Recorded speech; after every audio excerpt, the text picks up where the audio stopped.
Chapter 908. Lei Xiaoyu carefully looked at them for a moment.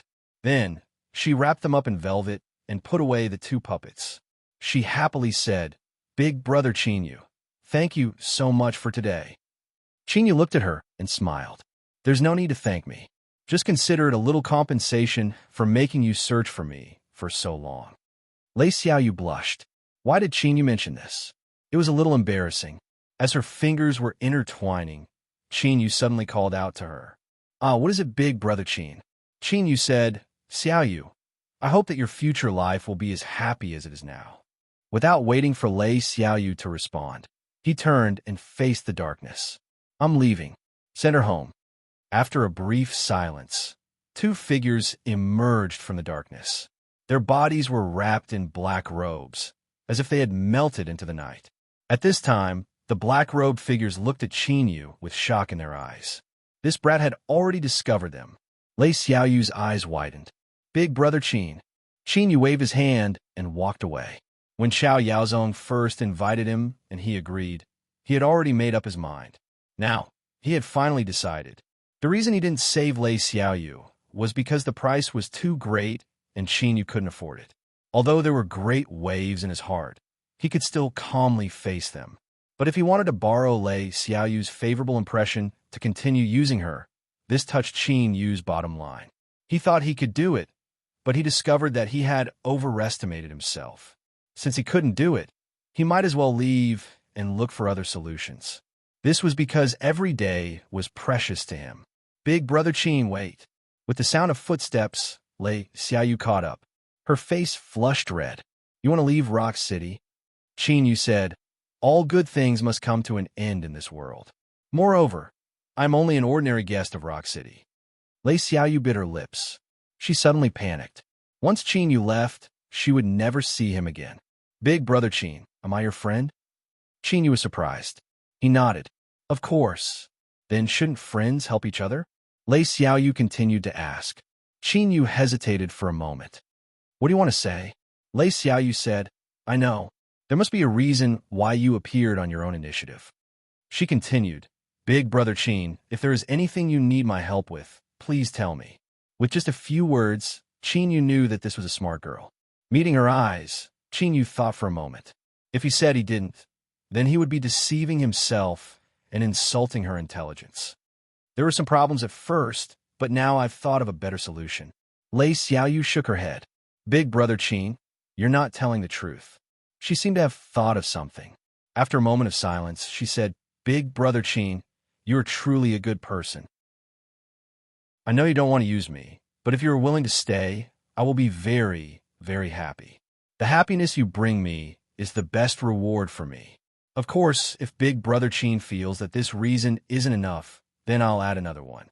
Perhaps I can think of a way to make you fall in love with me while you're here." Lei Qianjun closed his eyes and asked softly, "Did Xiaoyu really say that?" The butler nodded.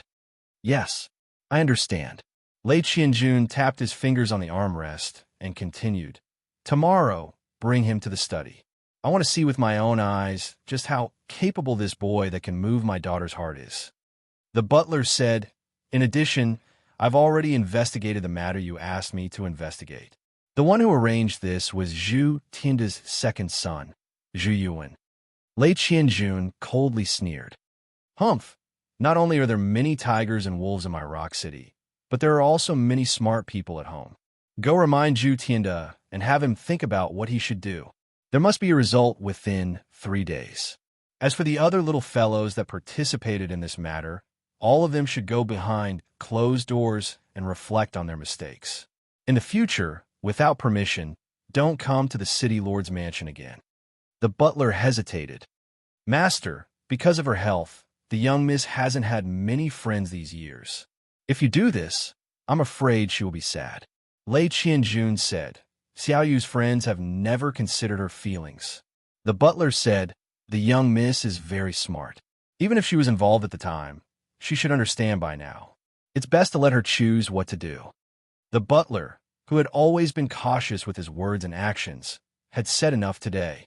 Lei Qianjun glanced at him, his eyes faint. "You sensed it?" The butler bowed even lower. "Yes." There was a moment of silence. Lei Qianjun waved his hand. The butler took several steps back and respectfully left. After leaving the study, the butler habitually looked up at the sky and slowly let out a breath. Qin Yu's first night at the city lord's mansion was spent peacefully cultivating. After considering it over and over again, he finally agreed to Lei Xiaoyu's request. Although she had made it clear that she hoped Qin Yu would stay and that she had given him enough face and a way out, Qin Yu's heart was filled with even more emotions. Every time he faced Lei Xiaoyu, he couldn't help but think that this girl only had less than 3 years left to live. There was a knock on the door. Qin Yu restrained his emotions and opened the door. A maid bowed. "Sir Qin, the city lord requests your presence." The butler was waiting outside the study. He waved his hand for the maid to leave. He glanced around and said, "Qin Yu, the city lord is currently handling some matters. You can wait in the side hall." Qin Yu nodded. He turned and entered the side hall, choosing a seat to sit down.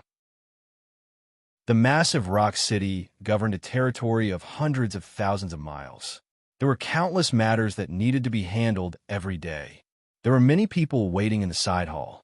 When Qin Yu arrived, many eyes gathered on him. There were many curious people and even more picky people. But whether they were curious or picky, there was a bit of coldness in their eyes. This was the boy who was able to move into the city lord's mansion because the young miss liked him.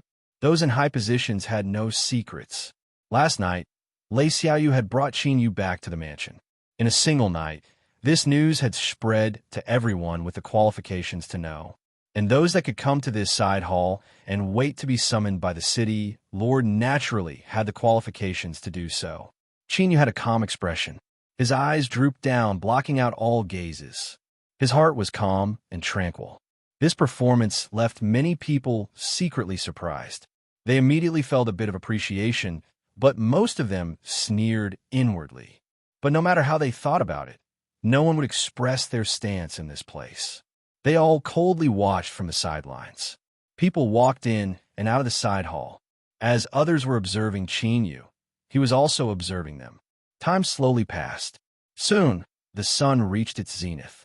During these 4 hours, Qin Yu finally experienced just what sort of status the city lord of Rock City had. In this side hall, there were people who were brimming with confidence, their eyes filled with disdain. There were people who were wild and unruly, their auras tumbling around them. There were also people who were silent, but their killing intent was startling. But no matter who it was, when they received an audience, they all stood up and straightened their robes. At the same time, they restrained all of their auras and displayed their most docile and respectful attitude. This was authority, unsurpassed authority, to cause chaos with a flip of one's hand. Finally, the last cultivator in the side hall respectfully left. Qin Yu waited for a moment before the steward appeared at the door. "Qin Yu, the city lord wishes to see you." He put down his teacup and followed behind the steward. They passed through a beautiful garden and arrived outside the study. The steward reached out and pushed open the door. He signaled with his eyes, and Qin Yu stepped in. As he looked around, he saw Lei Qianjun sitting behind a desk, his eyes closed in meditation. Strictly speaking, this was the second time the two of them had met. But the last time they met at Object Beyond Mountain, Lei Qianjun had been shaken by Qin Yu's aura and had restrained all of his sharp claws and teeth. Today, they met again in a different identity and in Lei Qianjun's study. Lei Qianjun's calm and unrestrained aura was like a towering mountain that pierced through the heavens, towering between the heavens and earth, suppressing the world in all directions. Taking a deep breath, Qin Yu bowed. "Greetings, City Lord Lei. You are Qin Yu?" "Yes. Xiaoyu has already told me about the matter. She wants to borrow the soul-forging array formation." "How bold of you. Do you know the cost of activating the array formation?" Qin Yu said, "This junior can pay for it." Lei Qianjun lightly said, "If it weren't for Xiaoyu speaking up, you wouldn't have the qualifications to stand here, much less make a deal with me." Qin Yu frowned. He cupped his hands together. "I asked City Lord to explain." Lei Qianjun opened his eyes. "You are smart. You know that if I refuse, I won't give you the chance to enter." He lifted a hand and lifted a finger. "There's one more thing. If you agree to marry Xiaoyu and become my Rock City's son-in-law, you can use the soul-forging array formation. Qin Yu didn't hesitate. He shook his head. City Lord, I am already married and have a harmonious relationship with my Dao companion. Forgive me for not being able to comply. Lei Qianjun coldly sneered. Us cultivators don't need to be bothered by trifles. As long as two people are in love with each other, what does it matter if I have 3 or 4 wives? Or are you saying that you look down on my daughter? Qin Yu said, Xiaoyu is a good girl. I feel honored to have obtained her favor. But if I really agree and use this in exchange for using the soul-forging array formation, that would be the greatest blasphemy against her. Lei Qianjun leaned forward, a boundless pressure rushing towards him. Qin Yu, are you sure you want to refuse my only request? The air nearly froze. The motionless Lei Qianjun gave off the feeling that he was a cruel and ruthless beast, one that could descend at any moment to slaughter everything. Qin Yu was like a rock in a stormy sea. Pressure swept towards him from all directions, constantly impacting his mind. Sweat gushed out, soon soaking his back. But his back remained straight, and he maintained his initial silence. Father!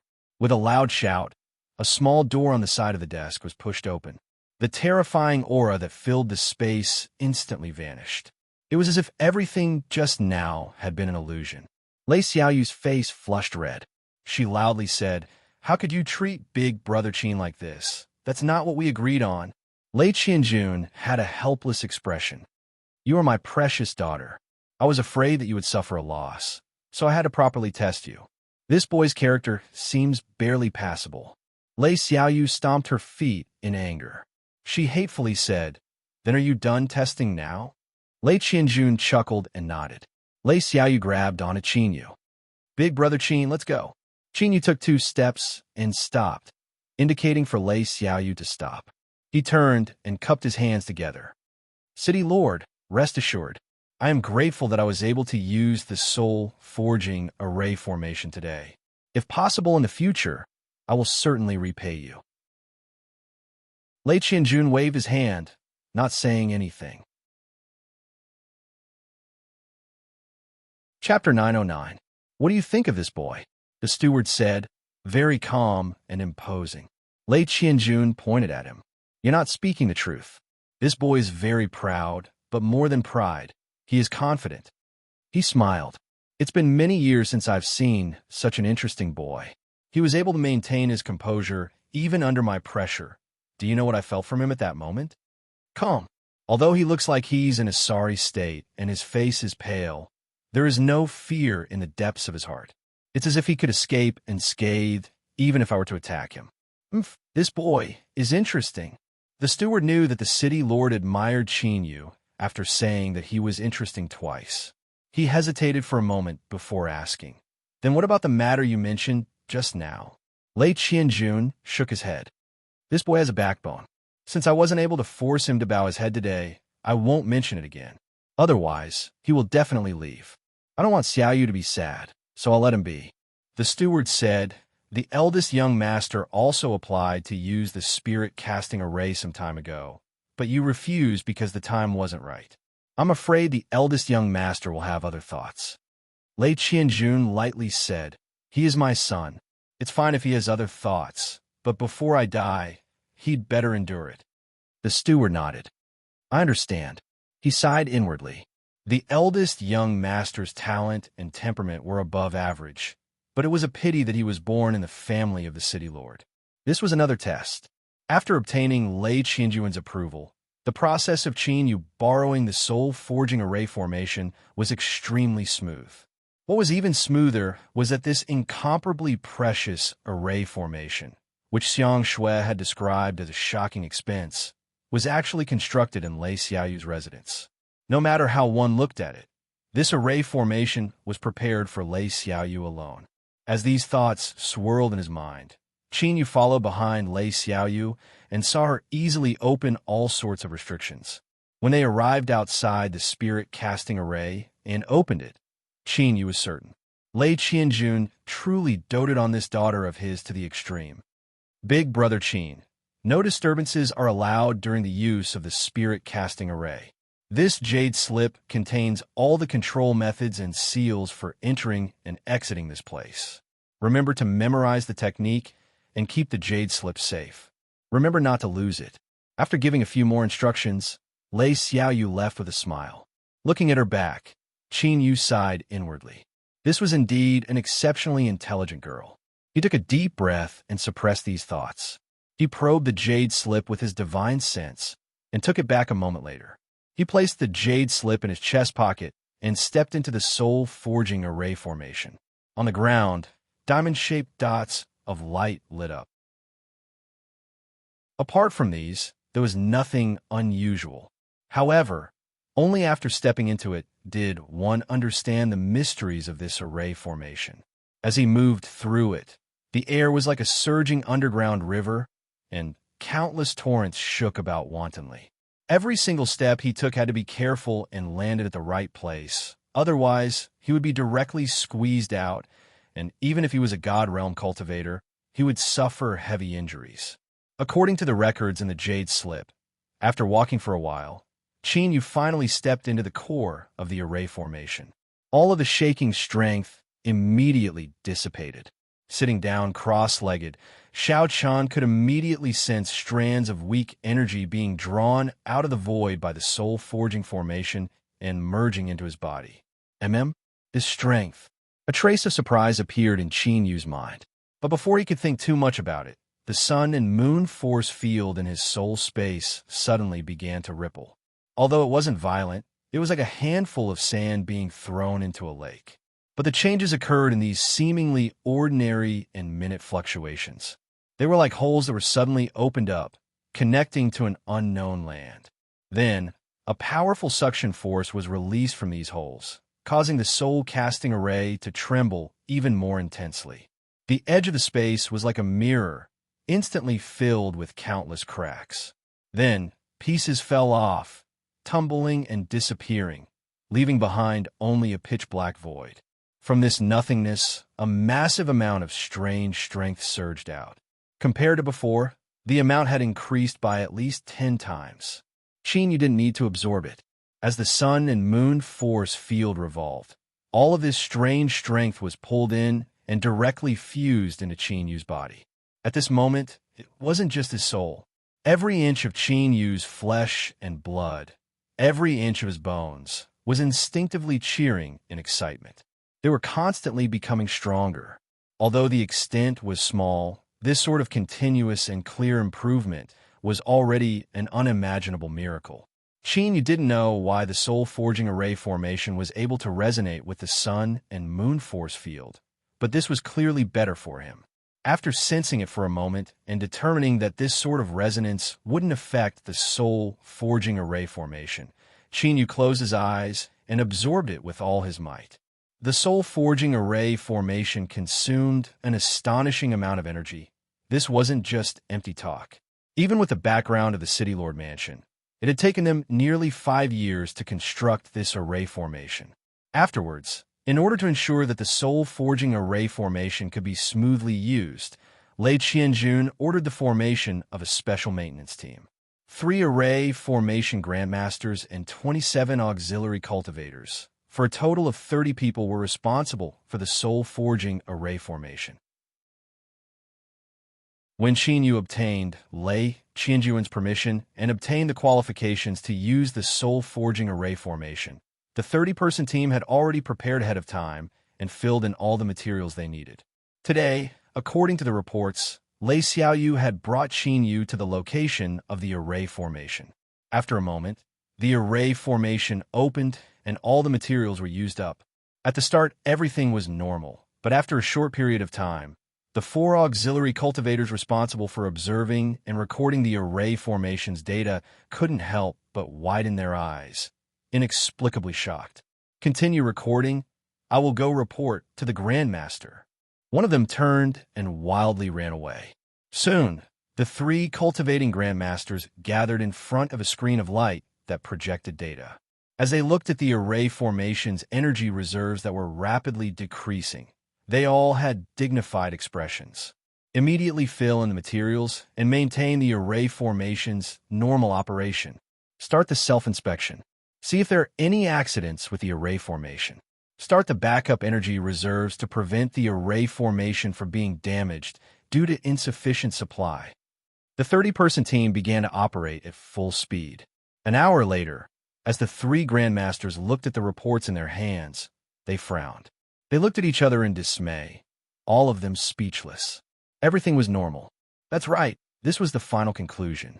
Worried that their subordinates weren't meticulous enough, the three grandmasters personally inspected the array formation twice, and the results were the same. Fellow Taoists, come with me to see the city lord. A grandmaster said with a sigh.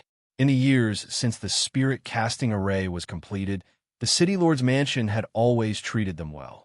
Fortunately, the array formation had always operated smoothly, so the three grandmasters had a clear conscience. But today, the array formation had a problem for the first time, and they couldn't find a way to solve it. Although the results of the inspection had nothing to do with the array formation itself, this matter wasn't pleasant to the ears. If word got out, they would probably become a laughingstock. It was impossible to hide it. Once the spirit casting array was activated, the consumption was already astonishing. Now that it had increased by more than 3 times, it would burn up an unimaginable amount of wealth every hour. Lei Xiaoyu, who knew that something was wrong with the spirit casting array, didn't know what the problem was. Before the 3 grandmasters arrived, she found Lei Qianjun and begged him to take care of this matter. Looking at his beloved daughter's nervous expression, Lei Qianjun, who felt sour in his heart, readily agreed, telling her not to worry about anything. When the 3 grandmasters arrived and roughly explained the situation, Lei Xiaoyu let out a long breath and hurriedly asked, "Grandmasters, it's just that the consumption has increased. There's nothing wrong with the array itself, right?" One of the grandmasters said, "Yes, Mississippi. According to our inspection, the array formation is operating normally." That's good. Lei Xiaoyu was overjoyed. Lei Qianjun grinned. Although he had a large business, there was no reason for him to give it to an outsider for free, let alone 3 times the consumption. This last, another grandmaster pondered for a moment and said, "City Lord, according to our calculations, there should be some unknown changes in the environment outside, causing the spirit casting array to operate and the consumption of energy to skyrocket. This should be a coincidental situation. If we temporarily shut down the array and wait for a period of time before activating it again, we should be able to avoid unnecessary losses." Lei Xiaoyu didn't want to be too obvious in front of outsiders, so she hurriedly widened her eyes and looked over. Lei Qianjun coughed lightly. "There's no need. How can I go back on my word? It's just a little more consumption. You can go now. I will give you new instructions and give you enough authority to allocate energy to ensure the consumption." "Yes, City Lord." The 3 grandmasters stood up and excused themselves. Lei Xiaoyu ran over and stood behind Lei Qianjun, rubbing and pinching him with an affectionate expression. "Father, you're so cool. I love you so much."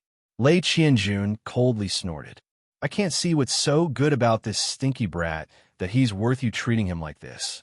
"Father," Lei Xiaoyu wrinkled her nose. "Just think of it as doing this for me. All right, I won't talk to you any longer. I'm going back to cultivate." She turned and ran away happily. The steward said in a soft voice, "After Qinyu entered the spirit casting array, the mist has been waiting outside." Lei Qianjun closed his eyes. "I understand."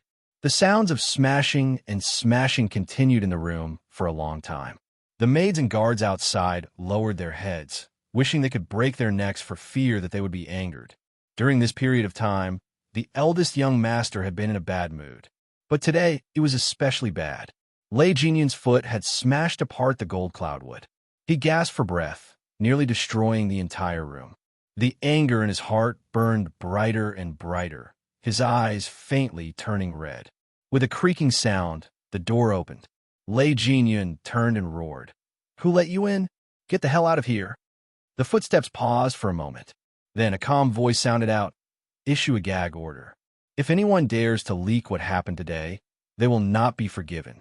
In addition, immediately send someone to clean up this place and restore it to its original state." After the order was given, a dignified man in his 50s and Taiping walked in. He cupped his hands together and said, "Greetings, eldest young master." Lei Jinyan took a deep breath and squeezed out a smile. "I didn't know it was teacher. This student didn't mean to offend you. I asked teacher to forgive me." And Taiping was a famous scholar of Rock City. He came from a great family that had been passed down through generations. Lei Qianjun had personally visited him several times to invite him to be his teacher. His status was extremely high. Chapter 9-10. Lei Jinyun's complexion changed. He bitterly smiled. "Teacher is right. This disciple understands. I was just feeling vexed and couldn't vent it." And Taiping sighed inwardly. Sometimes he could understand Lei Jinyun's actions.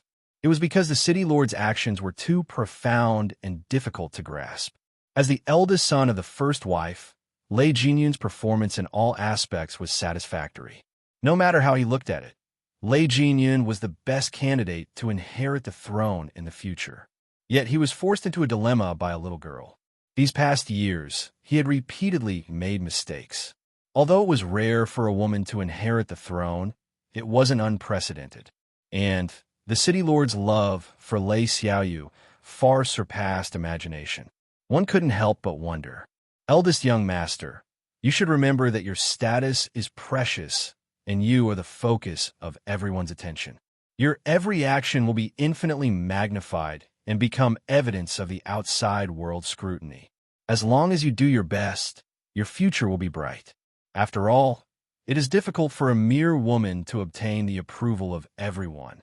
Moreover, eldest young master has chosen an excellent marriage.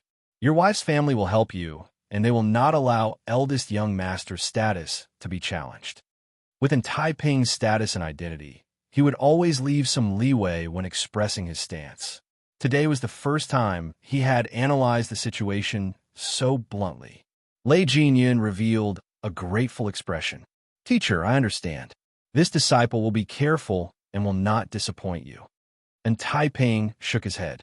"What eldest young master needs is not to disappoint me, but to live up to the status and identity the heavens have bestowed upon you. As long as you don't make any mistakes, the throne will surely belong to you in the future."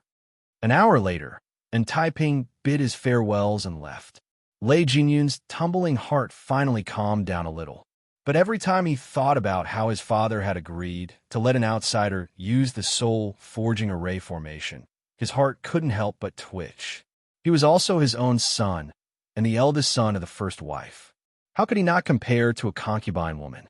He couldn't even compare to that wild man she had found somewhere. Lei Jinyun couldn't understand. After finishing dinner and returning to his chambers, Lei Jinyun dismissed the maids. Then, he pulled on his wife and walked towards the bed without a word. A burst of nonsense. It was as if his conservative and reserved wife knew that he had a fiery temper. Lei Jinyun was greatly satisfied with her cooperation. After a long time, the clouds dispersed. Lei Jinyun caressed the woman in his arms and said in a low voice, "Thank you." His wife leaned against his chest. She changed her position and shook her head. "Since I married you, I'm yours." After a pause, his wife said softly, "I know you are angry, but we cannot go against father's will." Lei Jinyun said in a muffled voice, "I understand." "You don't understand." His wife propped herself up, exposing her upper body. "The spirit casting array belongs to the Lei family. Apart from direct descendants, anyone who wants to enter will need to use a jade slip. We cannot go against father's will. But if Qinyu makes a mistake, then we have a chance to express our stance." Lei Jinyun frowned. "What are you trying to say?" His wife replied calmly. "The Shi family is on good terms with the Wu family of Black Marsh. A few days ago, father sent me a letter saying that a Wu family elder will be passing through Shenzhen City and asked you to attend to him on his behalf. It shouldn't be too long now." "Black Marsh Wu family?" "Yes, this is an opportunity. But today, teacher warned me not to act rashly." Teacher is right. Dealing with the myriad changes by remaining unchanged is our best choice. But you must remember that as the eldest son of the first wife, What you need to face isn't just a test from Father. There are also many people secretly observing you to determine whether or not you want to place a bet. The spirit casting array was given to Qin to use, but he is only Lei Xiaoyu's friend. In truth, it isn't just us who are dissatisfied with this. If you act now, you can express your attitude and also borrow the momentum of the situation. Even if Father learns of this, he won't say anything. This is because with your status, there are some matters in which you have the qualifications to express your opinion. Making your voice heard is a good thing for us. Lei Jinyan's complexion was cloudy and uncertain for a long time. Then, he hugged the woman in his arms and fiercely penetrated her body. Since this is Lord Father-in-law's order, I will obey. Winning over the support of my wife's family is also something I should do. 5 days later, the spirit-casting array formation gradually fell silent. The surrounding shattered space slowly reformed as it was in the beginning. The last wisp of strange strength was absorbed by his body and soul. Qin opened his eyes and let out a light breath. Shua! A sharp light flashed. Qin stood up. There was a loud, crackling sound from his bones, as if they were connected together. But now, the harvests of his mortal body were secondary. What he truly cared about was the growth of his soul. After carefully sensing it for a long time, Qin couldn't help but smile. This was truly worthy of being called the spirit-casting array formation. The effects were better than he expected. According to this speed, he would only need to borrow it 2 more times before his soul's absorption speed would recover. At that time, he would be able to open the 3rd road of the divine realm. Looking at the completely silent array formation, Qin stepped out. If he could, he would choose to cultivate here without hesitation for several months until he refined all the soul treasures. Unfortunately, the spirit-casting array formation itself needed to be maintained every time it was used in order to ensure that it operated normally. All of this was recorded in the jade slip. His journey was smooth. As he left the long passage, a cool night breeze blew past him. At this time, the outside world was filled with stars. Qin suddenly stopped. Not too far away, under an octagonal pavilion, there was a soft couch. Lei Xiaoyu was leaning against it, her eyes closed as if she had fallen into a deep sleep. The 2 maids stood guard at her side. When Qin looked over, they had already sensed it and hesitated. Qin lifted a hand, preventing them from waking up Lei Xiaoyu. He said in a soft voice, "Why is she here?" A maid bowed. "Greetings, Sir Qin. Ever since you entered, the Miss has been guarding here. She has never left." Qin was silent for a moment. Then, he turned and sat down. He looked at the sleeping Lei Xiaoyu. She seemed to be having a good dream, a faint smile hanging on her lips. The 2 maids glanced at each other and quietly withdrew from the pavilion, giving the 2 of them some space to be alone. After quietly looking at Lei Xiaoyu's sleeping appearance, Qin closed his eyes. A thought fluctuation crossed through space. A moment later, the little blue lamp's response echoed in his mind. "I know what you want to say, but my response remains the same. Saving her is far too difficult. If you insist on helping me, I will refuse." Qin asked, "Is there no other possibility?" "In fact, there are many ways to save her. But besides me helping her, the simplest is to obtain an original god body. Are you sure you want me to tell you another method?" "There's no need." Qin sighed. He cut off the connection and opened his eyes to look at Lei Xiaoyu, slowly suppressing the great waves in his heart. It wasn't that he didn't want to, but that his abilities were limited. Unknowingly, a night passed. When sunlight sprinkled down, Lei Xiaoyu opened her eyes. The moment she saw Qin, a smile bloomed on her face. "Big brother Qin." Qin smiled. "I saw that you were sleeping soundly last night, so I didn't wake you up. The soul-forging array formation will need to be maintained these next 2 days. Is there anywhere you want to go?" Lei Xiaoyu nodded. "Yes, but big brother Qin, don't you need a rest?" Qin said, "I already rested last night. If you don't have any questions, let's go." The place Lei Xiaoyu wanted to go to was a quiet bamboo forest. It was in the southwest corner of the city lord mansion, in a remote courtyard.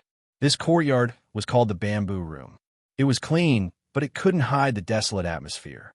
It was clear no one had lived here for a long time. Qingyu was a bit puzzled. Why did Lei Xiaoyu want to come here? He swept out with his divine sense. It was an ordinary courtyard with nothing special about it. All right, this is the place. Big brother Qin, follow me. Lei Xiaoyu held her hands behind her back and smiled. She pushed open the door and walked in. What followed was a stroll through the courtyard. Lei Xiaoyu walked in front, bringing Qingyu to every place. She opened every door. Even if she didn't go in, she still had to let Qingyu take a look. The courtyard wasn't too large. Even though they were talking and walking, it took them almost an hour. Qingyu didn't feel impatient at all. He could feel that Lei Xiaoyu was happy walking through this place, and that was enough for him. The last place was the bamboo forest they saw before. Lei Xiaoyu didn't care that her hands were covered in mud. She personally dug out several fresh bamboo shoots. All right, big brother Qin, let's go. You're in luck today. My stir-fried bamboo shoots are top-notch. Qingyu smiled. Then I'll wait and see. After washing his hands and putting away the bamboo shoots, the two of them walked to the entrance. Lei Xiaoyu suddenly stopped. She turned and put her hand to her mouth, loudly saying, Mother, his name is Qingyu. He is my friend. I brought him to see you today. I hope you'll be satisfied. After speaking, she didn't look at Qingyu. She blushed and quickly walked forwards. Qingyu was silent for a moment. Then he cupped his hands together and bowed towards the courtyard entrance. Reality proved that Lei Xiaoyu wasn't lying. Her cooking skills were unexpectedly good, especially the crisp and refreshing bamboo shoots. Qingyu gave her a thumbs up as he ate them. Across from him, Lei Xiaoyu only gently smiled. She helped Qingyu set out the dishes and poured wine for him. She only occasionally ate 1 or 2 bites. After she finished eating, she didn't allow the maids to help. She personally cleaned up and placed a plate of fruit on the table. She smiled and said, Big brother Qin, thank you for helping me fulfill a small wish. I didn't tell you before that the bamboo room was where my mother lived because I was afraid you would feel uncomfortable. Qingyu shook his head. He thought for a moment and asked, Auntie she? Lei Xiaoyu said, She died when I was 5 years old. She lifted a hand and wiped her eyes. She smiled and said, Afterwards, the bamboo room was sealed off. It was only after I came of age last year that I had it cleared out. So, the introduction I gave you before was in truth something I heard from others. Many of my childhood memories are already blurry. Qingyu said, I'm sorry. That pair of puppets was left behind by Auntie. Lei Xiaoyu nodded. That's right. That was the only thing she gave me. But I wasn't careful and lost it. So, I really must thank Big Brother Qin for helping me find it. Qingyu changed the topic. Is there anything else you want to do? Lei Xiaoyu tilted her head. Yes. Her face blushed red. Tomorrow, my big brother is holding a banquet to entertain an honored guest from afar. He will invite many people. Big brother Qin, you know how much my father loves me, and I'm also at this age, so every time there's a banquet, there are always many people that run over to annoy me. If possible, I hope you can attend with me.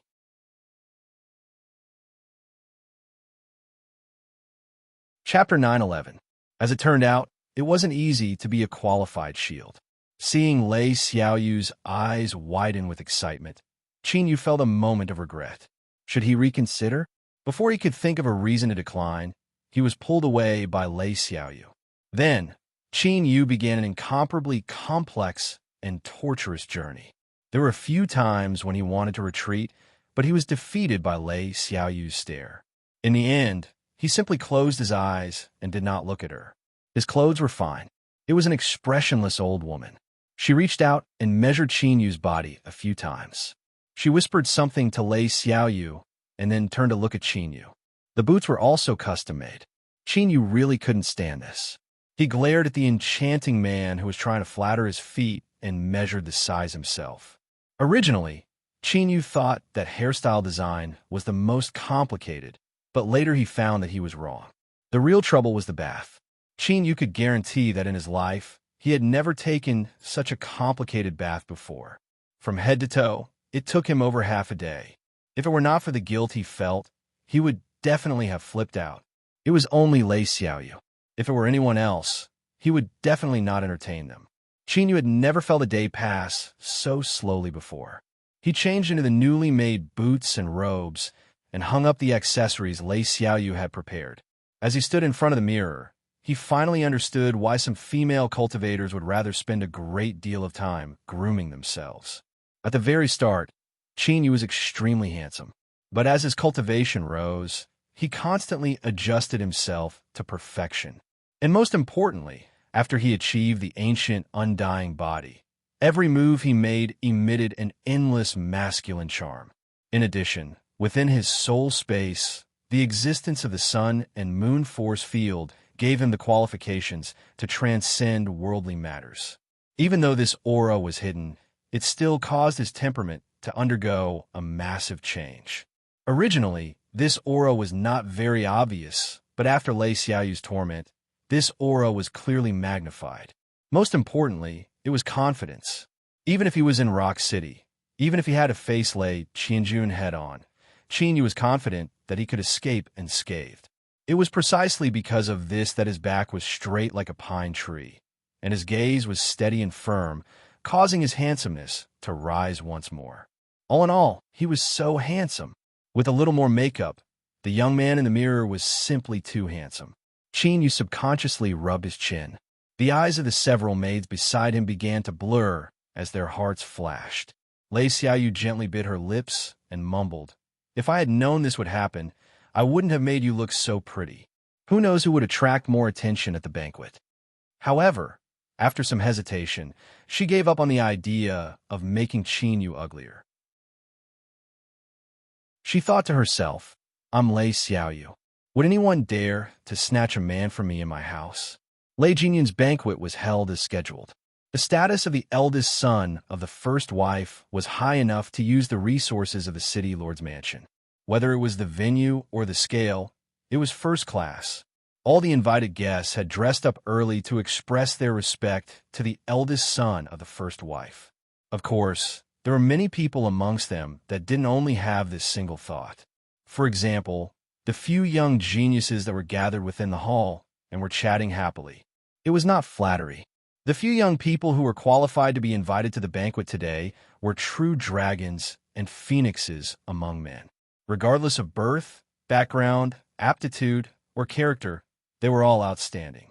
Now that he was talking and laughing freely, it was truly eye-catching. Lei Jinyun arrived with his wife Guwan. As he swept his eyes over the group of young people, his eyes brightened. He lowered his head and gave them a look of praise. He suddenly understood the ingenuity of today's banquet. Even if he didn't do anything, as long as Lei Xiaoyu and Chinyu appeared, they would be able to spark a conflict. As long as they stirred up a storm, then, as the host of the banquet, he would have a chance to guide things in the direction he hoped for. He raised his cup and drank with the several young geniuses. Lei Jinyun was all smiles. Both sides spoke happily, attracting the attention of countless people. Guwan stood beside her husband, a warm and graceful smile on her face. Lei Jinyun was the strongest competitor for the throne in the future, and these young people in front of her each represented a force behind them. When both sides stood together, even if they didn't actually communicate, this in itself was a kind of signal.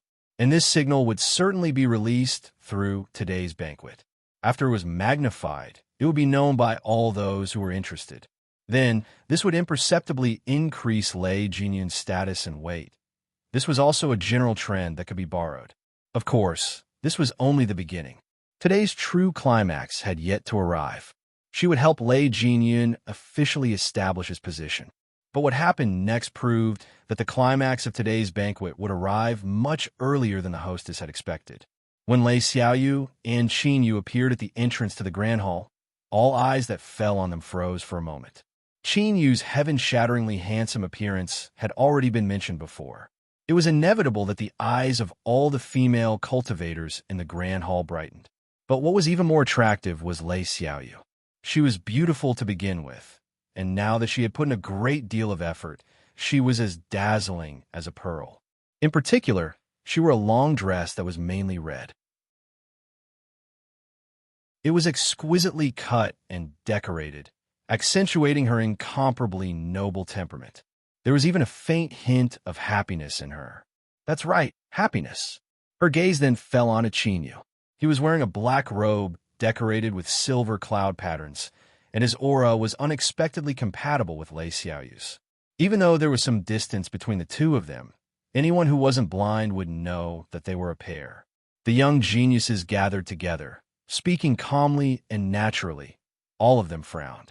Why did they dress up so meticulously and attend today's banquet in such a pristine state? Although they didn't say it explicitly, everyone was clear in their hearts. The little princess of the city lord's residence was Lei Qianjuan's most beloved daughter. Even if she couldn't inherit the throne in the future, she would still be a supreme noble. If they could marry such a woman, not only would their family's wealth be guaranteed, but they would also be able to rise several levels. But now, before they could even make a move, the scene in front of them had appeared. What was the meaning of this? Was this a show in front of them, or was it a demonstration? Many people looked at Chinyu with cold and unkind eyes. They didn't believe that this was Lei Xiaoyu's idea. They believed that Chinyu had done it on purpose and was warning them not to have such thoughts. Interesting, truly interesting. Not long ago, Lei Qianjun had given Chinyu the same label. But in the eyes of these young geniuses, this interesting had a different meaning. But sneering in their hearts was just sneering. Lei Xiaoyu and Qinyu's appearance was too imposing. For a time, no one had the courage to step forward. Just like that, the atmosphere in the grand hall turned from warm to heavy. Lei Jinyan frowned. As the host of today's banquet, it would be a joke if Lei Xiaoyu stole the show in her own home. Restraining his emotions, he smiled and walked forward. "Little sister, is this the friend you brought back to the residence? He is indeed a talented man." A talented man was indeed a compliment, but in this situation, it had a different meaning when it fell into the ears of the crowd. For example, relying on one's face to make a living. To be more direct, a pretty boy. Many eyes swept over Lei Jinyun's affectionate smile. They secretly thought that today's banquet wasn't simple at all. The young geniuses who had slightly unnatural expressions immediately became calm and gentle. They looked over with smiles, their gazes condescending. The atmosphere in the grand hall changed again. Guan let go of Lei Jinyun's arm and welcomed her with a smile. "Little sister, you're finally here. Sister-in-law has a few close friends who want to get to know you. Come with me." As she spoke, she nodded towards Chinyu. "Sir Qin, today's banquet has gathered elites from all over the world. There is no harm in making a few more friends. Perhaps it will be helpful in the future." In this sort of situation, after Guan expressed her stance, Lei Xiaoyu couldn't refuse. Even if she was dissatisfied with her brother and sister-in-law's actions, she couldn't leave behind the impression that the Lei family was in discord. Glancing at Chinyu, she smiled and nodded. "Then I'll have to trouble sister-in-law." Chinyu was left speechless. As a shield, he hadn't even done anything yet, and it seemed he was about to lose his job. However, he soon discovered that even though he had left Lei Xiaoyu's side, he seemed to be starting to play a role. 1, 2, 3.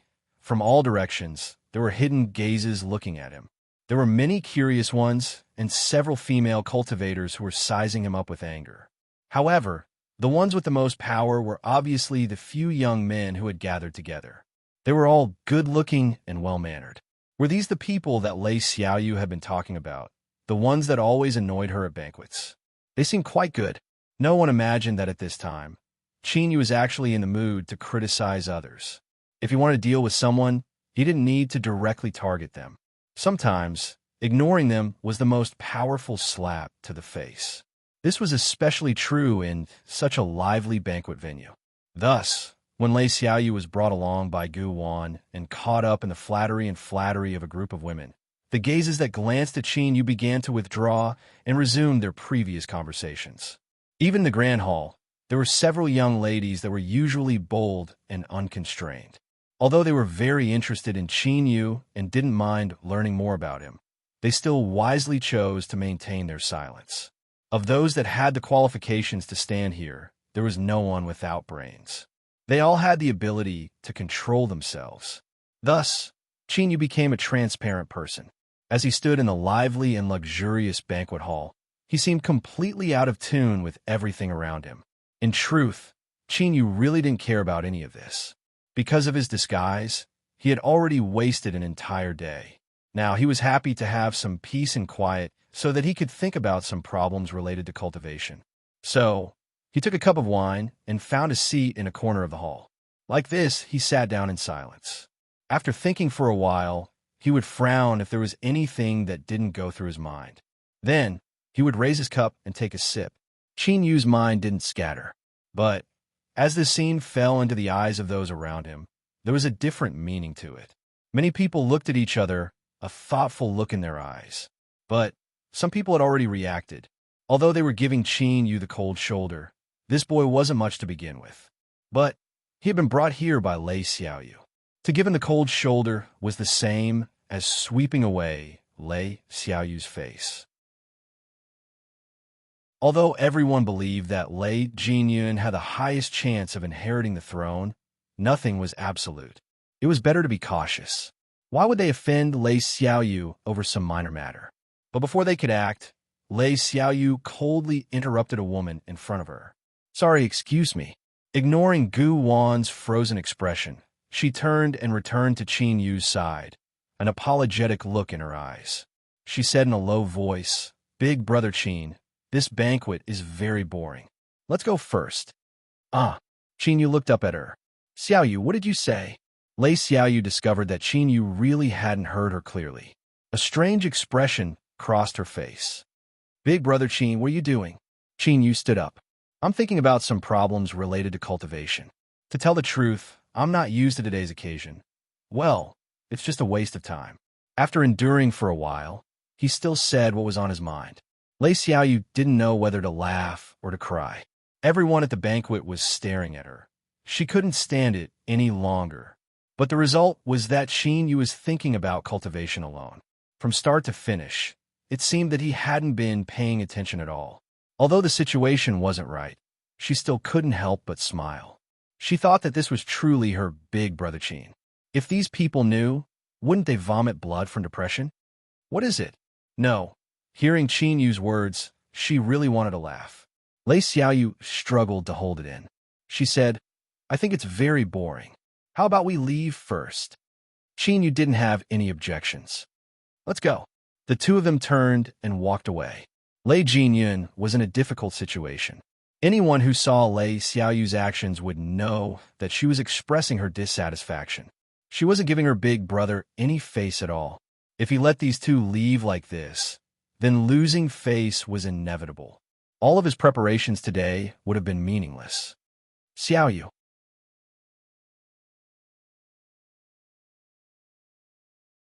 Chapter 9:12. Lei Jinyun took a deep breath, speaking slowly. Today's banquet is to invite the new elder of the Wu family, Wu Daoyuan. The host and guest haven't arrived yet. If you leave like this, it will be impolite. Lei Xiaoyu said, My health hasn't been good since I was a child. My father allowed me to attend fewer banquets like this. I think Elder Wu will understand if I leave early. Xiaoyu. Lei Jinyun frowned. Before he could say more, laughter came from outside the hall. I'm passing by Peng City today. I'm sorry to disturb young master and madam. Before his voice faded away, a cultivator dressed like a Taoist walked in. He looked like he was in his 30s with a long beard. This man had a smile in his eyes and a warm demeanor. He looked like an immortal. Lei Jinyun stepped forward, clasping his hands to greet him. Elder Wu, it's been 13 years since we last met. Congratulations on breaking through the bottleneck and opening the God Realm's great path. According to common customs, only the cultivators who had condensed more than 5 divine seals could be called the Great Path, which meant that their future was limitless. In today's occasion, Lei Jinyun wouldn't casually speak. If he said so, then Wu Daoyuan in front of him must be in existence with more than 5 divine seals. Everyone in the banquet was in awe. In the world of cultivators, only the unchanging power represented the supreme position. 5 or more divine seals were enough to prove Wu Daoyuan's intimidation. Such a character must have endured for many years, waiting for his accumulation to be strong enough to break through to the God Realm. After such an existence entered the God Realm, his cultivation base would increase fast. After 100 years, he would become a famous expert. Besides that, the most important thing was that Wu Daoyuan had the qualification to break through to the original God realm. The original God realm represented the supreme existence in this world. It was qualified to stand above the 9 skies and observe billions of creatures in this world. Greetings, Elder Wu. Everybody bowed to greet him, their faces respectful. Wu Daoyuan laughed and waved his hand. No need. Please rise. His eyes fell on Lei Xiaoyu, his smile brighter. As young master said, I came to the city master palace 13 years ago. I saw you at that time. I didn't expect that you would become a young lady in just a blink of an eye. Time doesn't wait for people. Lei Xiaoyu bowed. Xiaoyu greets, Elder Wu. Wu Daoyuan smiled and lifted his palm. Light flashed and a lotus flower appeared. This lotus flower is quite interesting. I obtained it by accident. Today, I will give it to you as a gift for your coming of age. Since that was the case, there was no way she could refuse. Lei Xiaoyu expressed her gratitude and received the lotus with both hands. The moment it touched her palm, it disappeared without a trace. Then, a faint lotus mark appeared on the back of her hand. After sensing for a moment, Lei Xiaoyu's expression turned solemn. She bowed once more. Thank you, Elder Wu. Many people were envious. Since Lei Xiaoyu was like this, it was obvious that this lotus was no ordinary item. However, they were just envious for a while. They didn't think that they had the face to get a greeting gift from Wu Daoyuan. When the main guests arrived, the banquet officially began. Although it was a buffet banquet, a few of the main dishes had just been served. All kinds of rare delicacies were placed on the soft, snow-white tablecloth. The air was filled with a tantalizing aroma. Having just received a very valuable gift, Lei Xiaoyu couldn't leave. She turned and gave Qin Yu an apologetic look. He had come to accompany her to begin with, so Qin Yu didn't mind staying a bit longer. In addition, there were also the delicacies that had just been served. They tasted wonderful, and it wouldn't be a bad idea to try them. Are you hungry? Lei Xiaoyu was stunned as she heard Qin Yu speak. In this sort of setting, everyone was mostly chatting. There weren't many people who would actually eat. But at this time, when Qin Yu said this, he gave off a righteous feeling. I'm eating the sea dragon over there. This is the most precious thing. Today is a grand banquet for outsiders. Normally, I might not be able to eat it every day. Lei Xiaoyu pulled Qin Yu towards the table. Then, many people in the hall couldn't help but glance over at the man and woman eating and drinking to their heart's content. If it was just Qin Yu then, that was fine. After all, he was just an ordinary boy without any background. It was normal for him to not be able to stop eating when he saw something good. But with Lei Xiaoyu's status, what hadn't she eaten before? Was there a need to be like this? Really, just looking at these two, even if he wasn't hungry, he would still be drooling. Lei Jinyan and Gu Wan represented the city lord mansion and conversed with Wu Daoyuan, both sides happily chatting. At this time, the young elites that had been silent for a long time glanced at each other. One of them stepped forwards and bowed. Junior Kong Chi of Rock City greets, Elder Wu. Wu Daoyuan smiled and nodded. Seeing this, Kong Chi was filled with confidence. He continued to say, Juniors have long heard that the Black Marsh Wu family has a supernatural secret skill called Miracle Hands Emptiness. It is a top-class technique in the world. I wonder if Senior can demonstrate it, so that we juniors can broaden their horizons? The hall immediately fell silent. Many people's eyes brightened, and they revealed looks of anticipation. Wu Daoyuan waved his hand. It's just a minor technique that can't be shown in public. It isn't worthy of such praise. Several more young elites stepped forwards and bowed together. I asked Elder Wu to give us a chance. Wu Daoyuan hesitated. Gu Wan smiled. Uncle Wu, since everyone is so cordially inviting you, how about you demonstrate a little? She blinked. I know the rules of Miracle Hands Emptiness. If you fail, you must show some sincerity. Wu Daoyuan shook his head and smiled. Forget it. Since everyone is curious, I will show you my incompetence. He thought for a moment. With a flip of his hand, he took out another lotus flower, one identical to the one he gave Lei Xiaoyu.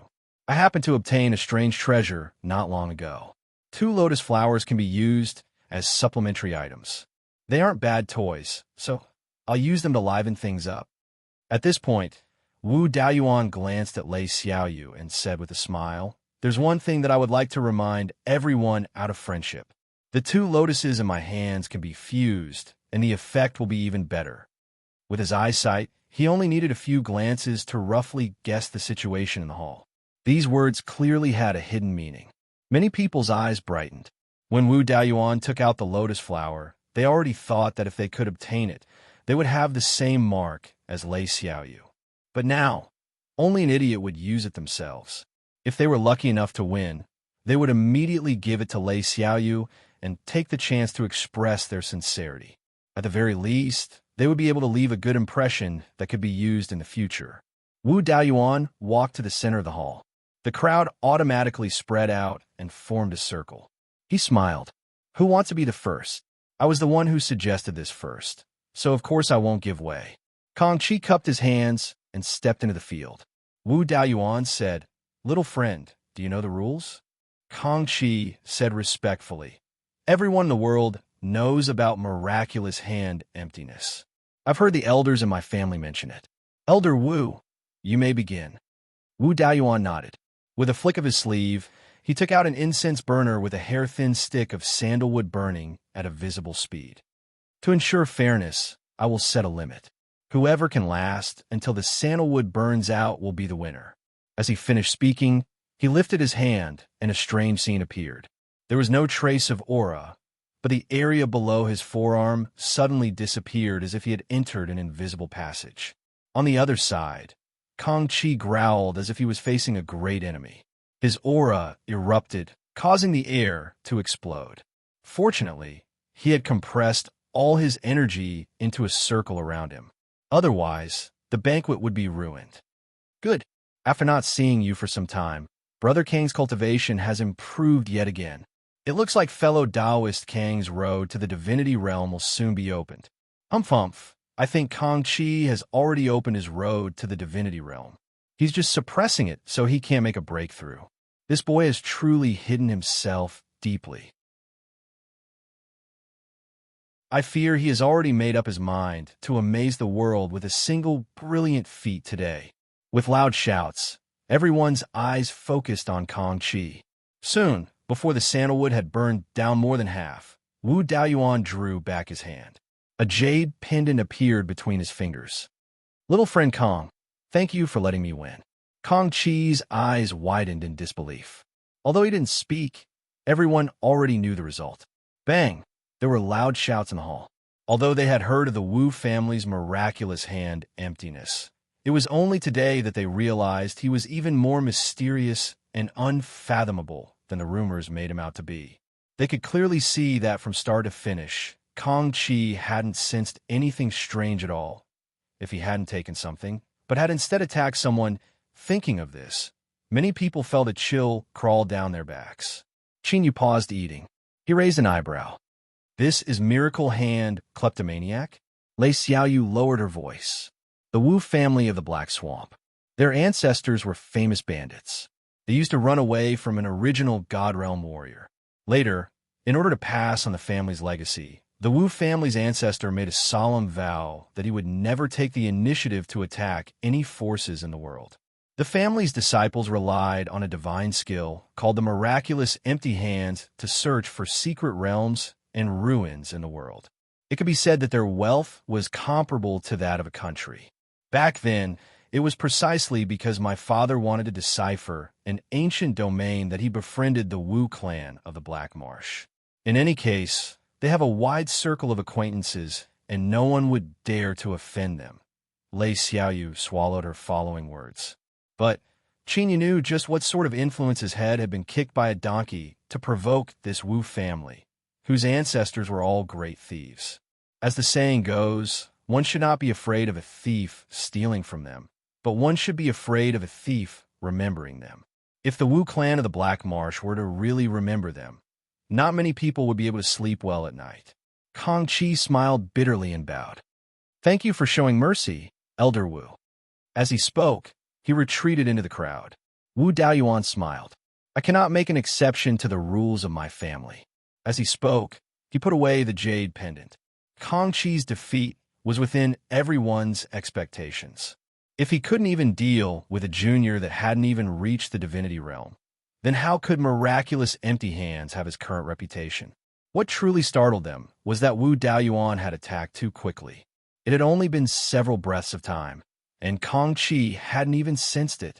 Although they weren't too happy that Kong Chi occupied the first position, they still recognized his strength. If he was so weak, would they be able to perform any better if they went up? Allow me.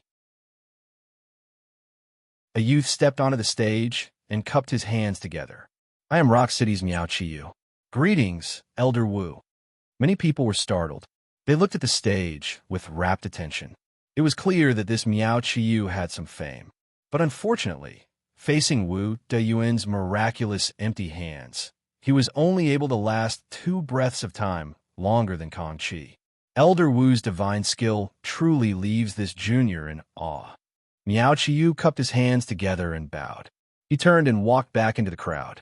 He had also lost, but compared to Kong Chi, it was clear who was superior. Following that, 3 more Rock City cultivators appeared. Without exception, all of them were defeated. Miraculous empty hands took away an item from them. Miss Lei, my name is Meng Pingyue, and I come from Qiliang City's Meng family. Although I don't have the slightest confidence in winning today, I am willing to give it a try for you. If I am lucky enough to win, I hope you will accept the lotus. As he finished speaking, he faintly smiled. Without giving Lei Xiaoyu a chance to speak, he strode onto the stage. Elder Wu, please enlighten me. Meng Pingyue lifted a hand and pointed between his eyebrows. The phantom of the mountain appeared around him. Although it was blurry, it couldn't hide its heavy and solid appearance. Mountain will manifestation, illusory fusion. With loud shouts, everyone's complexions changed. Wu Daoyuan nodded. Little friend, your strength isn't bad. Be careful. He lifted a hand and grasped forwards. Half of his arm disappeared. Time slowly passed.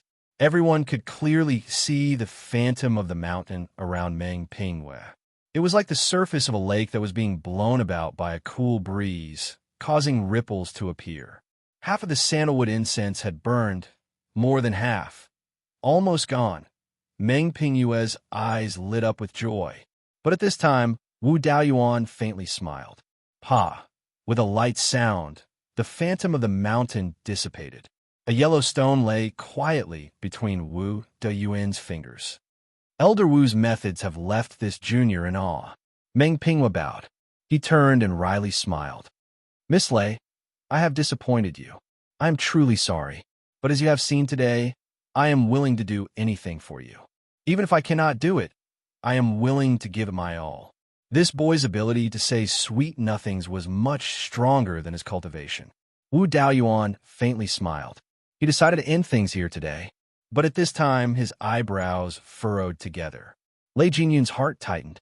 Although Gu Wan spoke with confidence, whether or not she succeeded today would depend on this step. After several breaths of time, Gu Wan let out a long breath. She said in a soft voice, he agreed. Lei Jinyun relaxed, and a happy expression appeared on her face. As long as Wu Daoyuan made his move, there was no reason for him to fail. At that time, he could use all of the cards he had prepared. Today, he would use this matter to speak out and let everyone know just who the true successor of the Lei family was. Wu Daoyuan suddenly said, Young man, Miss Lei is like a bright moon in the skies. She will always attract people to chase after her. Do you not plan on doing anything? Shua. Countless eyes gathered on Qinyu. He arched an eyebrow, as if he never thought that something would happen to him today. He thought for a moment and said, Xiaoyu, what about that lotus flower? Lei Xiaoyu bit her lips. It has the effect of retaining one's youth, but I don't know why. But after it fused into me, I felt very comfortable.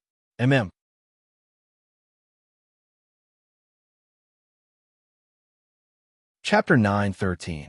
The banquet hall fell silent.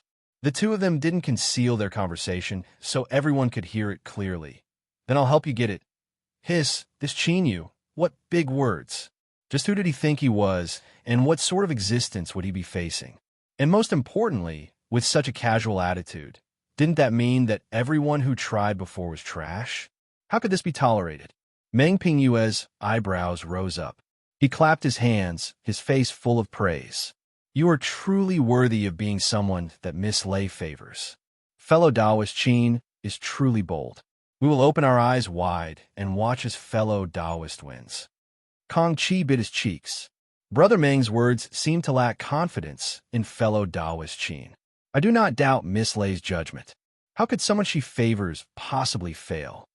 Haha, since that's the case, we only need to quietly wait and watch as fellow Taoist Qin takes the lotus flower and presents it to Miss Lei. The higher they praised, the harder they would fall. These geniuses were truly smart people. While praising Qin Yu, they didn't forget to mention Lei Xiaoyu. If they ended up making a fool of themselves, she would lose face and her heart would grow distant. Lei Xiaoyu revealed a look of annoyance. She regretted her words just now, but in the current situation, she couldn't say anything. Qin Yu smiled. He swept his eyes over the geniuses across from him, all of them hiding a cold intent in their eyes.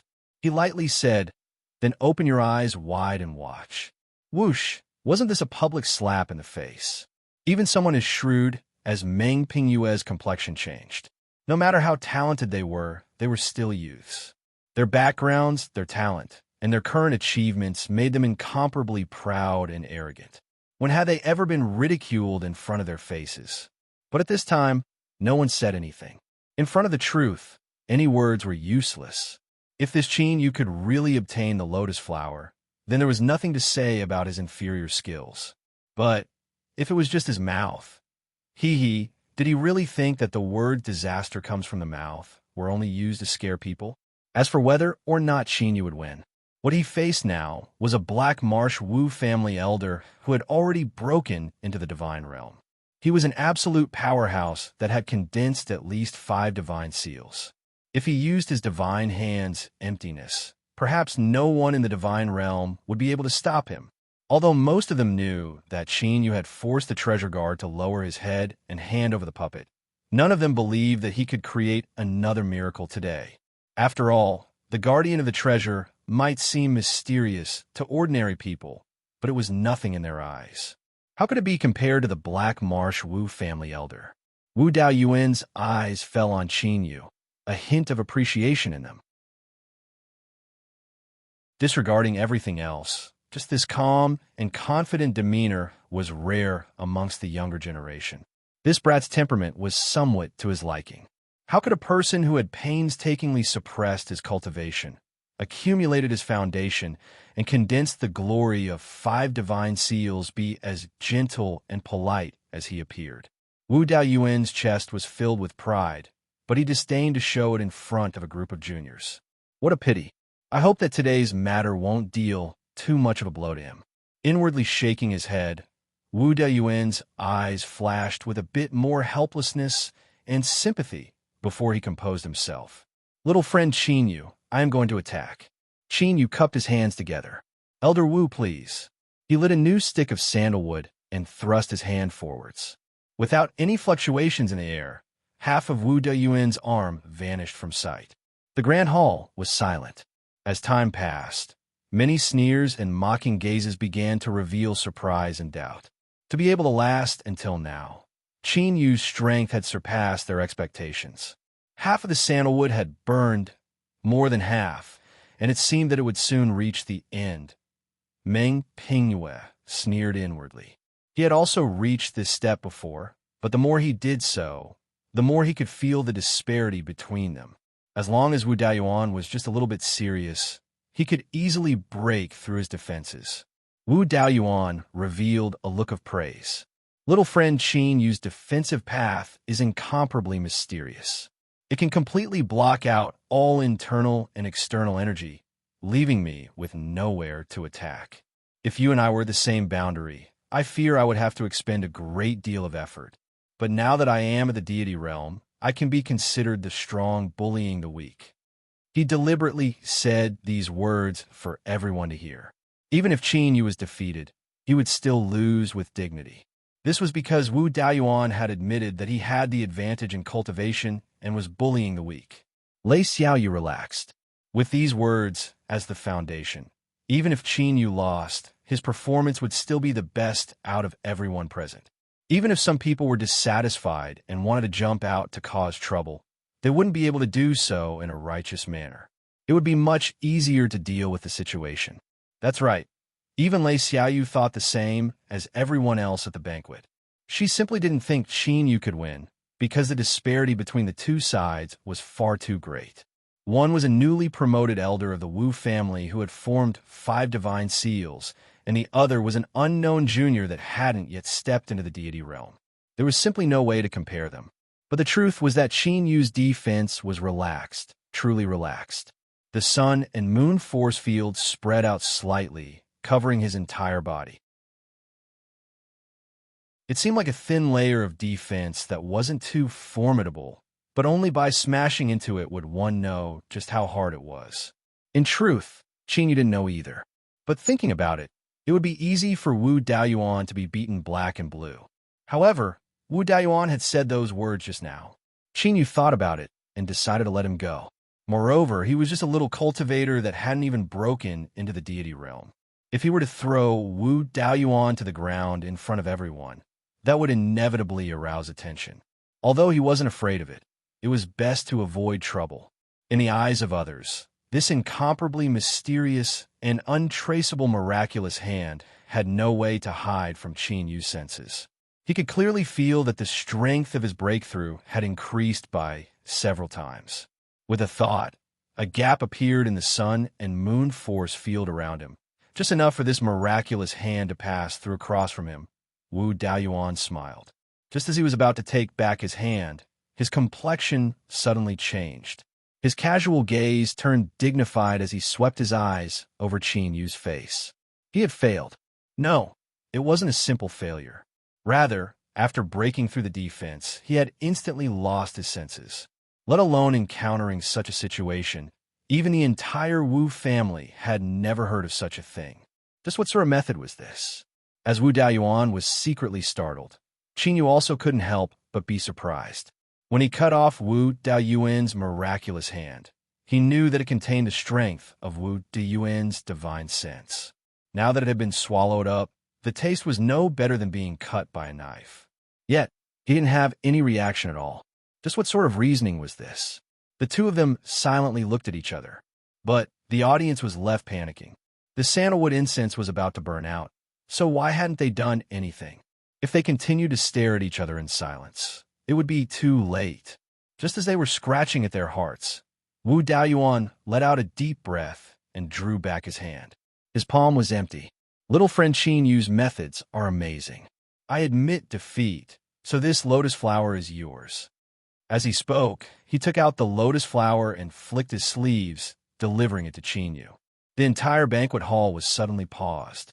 Everyone maintained their previous actions and expressions, as if they had been frozen in the air.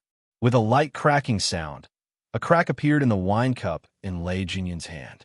His fingers turned white, and the wine in the cup silently trembled, spilling out through the crack and soaking his sleeves. Guan felt her hand hurt from being held. But she didn't say anything. She only stared at Wu Daoyuan's face, trying to discover his true inner feelings through the subtle changes in his expression. Wu Daoyuan would lose? She absolutely didn't believe this. Was he doing this on purpose because he was dissatisfied? No, that wasn't right. The Black Marsh Wu family's face wouldn't be disregarded because of this. After all, he was a dignified elder of the Wu family. If he lost to a junior that hadn't even reached the divinity realm, that would be a joke. Guwan's thoughts raced. She couldn't figure out where the problem was. But there was one thing that was clear. If Wu Daoyuan admitted defeat, Qin Yu would win. Then all of their preparations would be meaningless. Not just that, but the two of them would become the laughingstock of others. No one here was an idiot. Since the banquet had progressed to this point, and Wu Daoyuan had taken the initiative to provoke Qin Yu, it was clear that things weren't simple. If the chicken and eggs were broken in the end, it would increase Qin Yu's reputation and ultimately help Lei Xiaoyu. With this level and ability, he still wanted to inherit the throne? Hurry up and wash up. Thinking of this, Guan looked at Wu Daoyuan with a pleading look at her eyes. She had to know just what was going on. Otherwise, even if Lei Jinyun didn't say anything in the future, she would still lose her current status. Wu Daoyuan sensed something. He glanced at her from the corner of his eyes and then at the audience in the hall. He said in a low voice, "As an elder of the Wu family, I will do my best to protect the Wu family's reputation. Do you all think that I would lie? Little friend Qin Yu has hidden his strength, and I wholeheartedly accept my loss. Everyone, there is no need to continue guessing." Whoosh! This was the final conclusion. Meng Pingyue's eyes widened. Calm? Steady? All of that had been thrown to the dogs. There was only one thought left in his mind. How was this possible? And it wasn't just him. Nearly everyone present had the same thought. But because everyone was present, this matter couldn't be any more real. After all, one person might be hallucinating, but it was impossible for everyone to be hallucinating, right? Qin Yu had won. He had just stood there and hadn't done anything at all. What the hell, although I believe it, I still think it's too fantastical. Only Qin Yu was as calm as ever. This was because he knew from the start that he would win. He turned and walked over to Lei Xiaoyu's side. He passed the lotus flower to her. Then, he turned and asked, "Did you all see clearly?" Schwa. With these words, the faces of all the young talents flushed red. But no matter how angry or aggrieved they were, the truth was right in front of them. In a world of cultivators, strength had always reigned supreme. Qin Yu being stronger than them wasn't something they could argue about. So no matter how angry they were, they could only endure it. Otherwise, it would only make the slap in the face even more resounding. Qin Yu smiled. He lowered his voice and winked at the dazed Lei Xiaoyu. "I have always been a man of my word. Since I agreed to be your shield, I will definitely fulfill my duties." Are you satisfied with the results? At this time, the little blue lamp's thoughts fluctuated. It said in his mind, "Wait a moment." Qin Yu calmly asked, "What is it?" The little blue lamp didn't reply. It paused for several breaths of time and said, "That's right. What you have in your hand is indeed the blue cloud lotus. What a pity. If it could grow for several thousand more years, it should be possible to save her. But right now, it can only allow this girl to live for several more years." Qin Yu tightened his grip on the lotus flower. "This lotus flower?" The little blue lamp said, "No, the true treasure is on Wu Daoyuan's body. When you swallowed his supernatural power just now, his divine sense was tainted with the aura of the blue cloud lotus. Only then did I sense it." "What treasure is that?" "The blue cloud lotus's lotus root. This object grows in the world's filthiest lands, but it can turn yin to yang without being tainted. When it fully matures, it can reshape the mortal body. It can be considered a good treasure." Qin Yu's eyes flashed. His mind returned to the outside world. "Xiaoyu, don't be in a daze. Take the lotus flower." He had already reacted. No wonder Lei Xiaoyu had said that after the blue cloud lotus fused in her body, she felt very comfortable. It was likely that this lotus flower had been tainted with the aura of the lotus root. Although he couldn't completely save her, it would still be good if she could live for several more years. What if there was another method in the future? After listening to the little blue lamp, Qin Yu made his decision. He had to obtain the blue cloud lotus root. But how could he do it? His thoughts raced. He swept his eyes over Wu Daoyuan, who was still staring at him. Qin Yu twirled his fingers, and a thought formed in his mind. Lei Jinyun broke the silence. He loudly said, "Elder Wu is too serious. We were only surprised, but we didn't dare to doubt you in the slightest." He looked over, a bright smile on his face. "In the end, it is my little sister's judgment that is good. It's no wonder that Father has a whole new level of respect for you and agreed to let Qin Yu borrow the soul-forging array formation."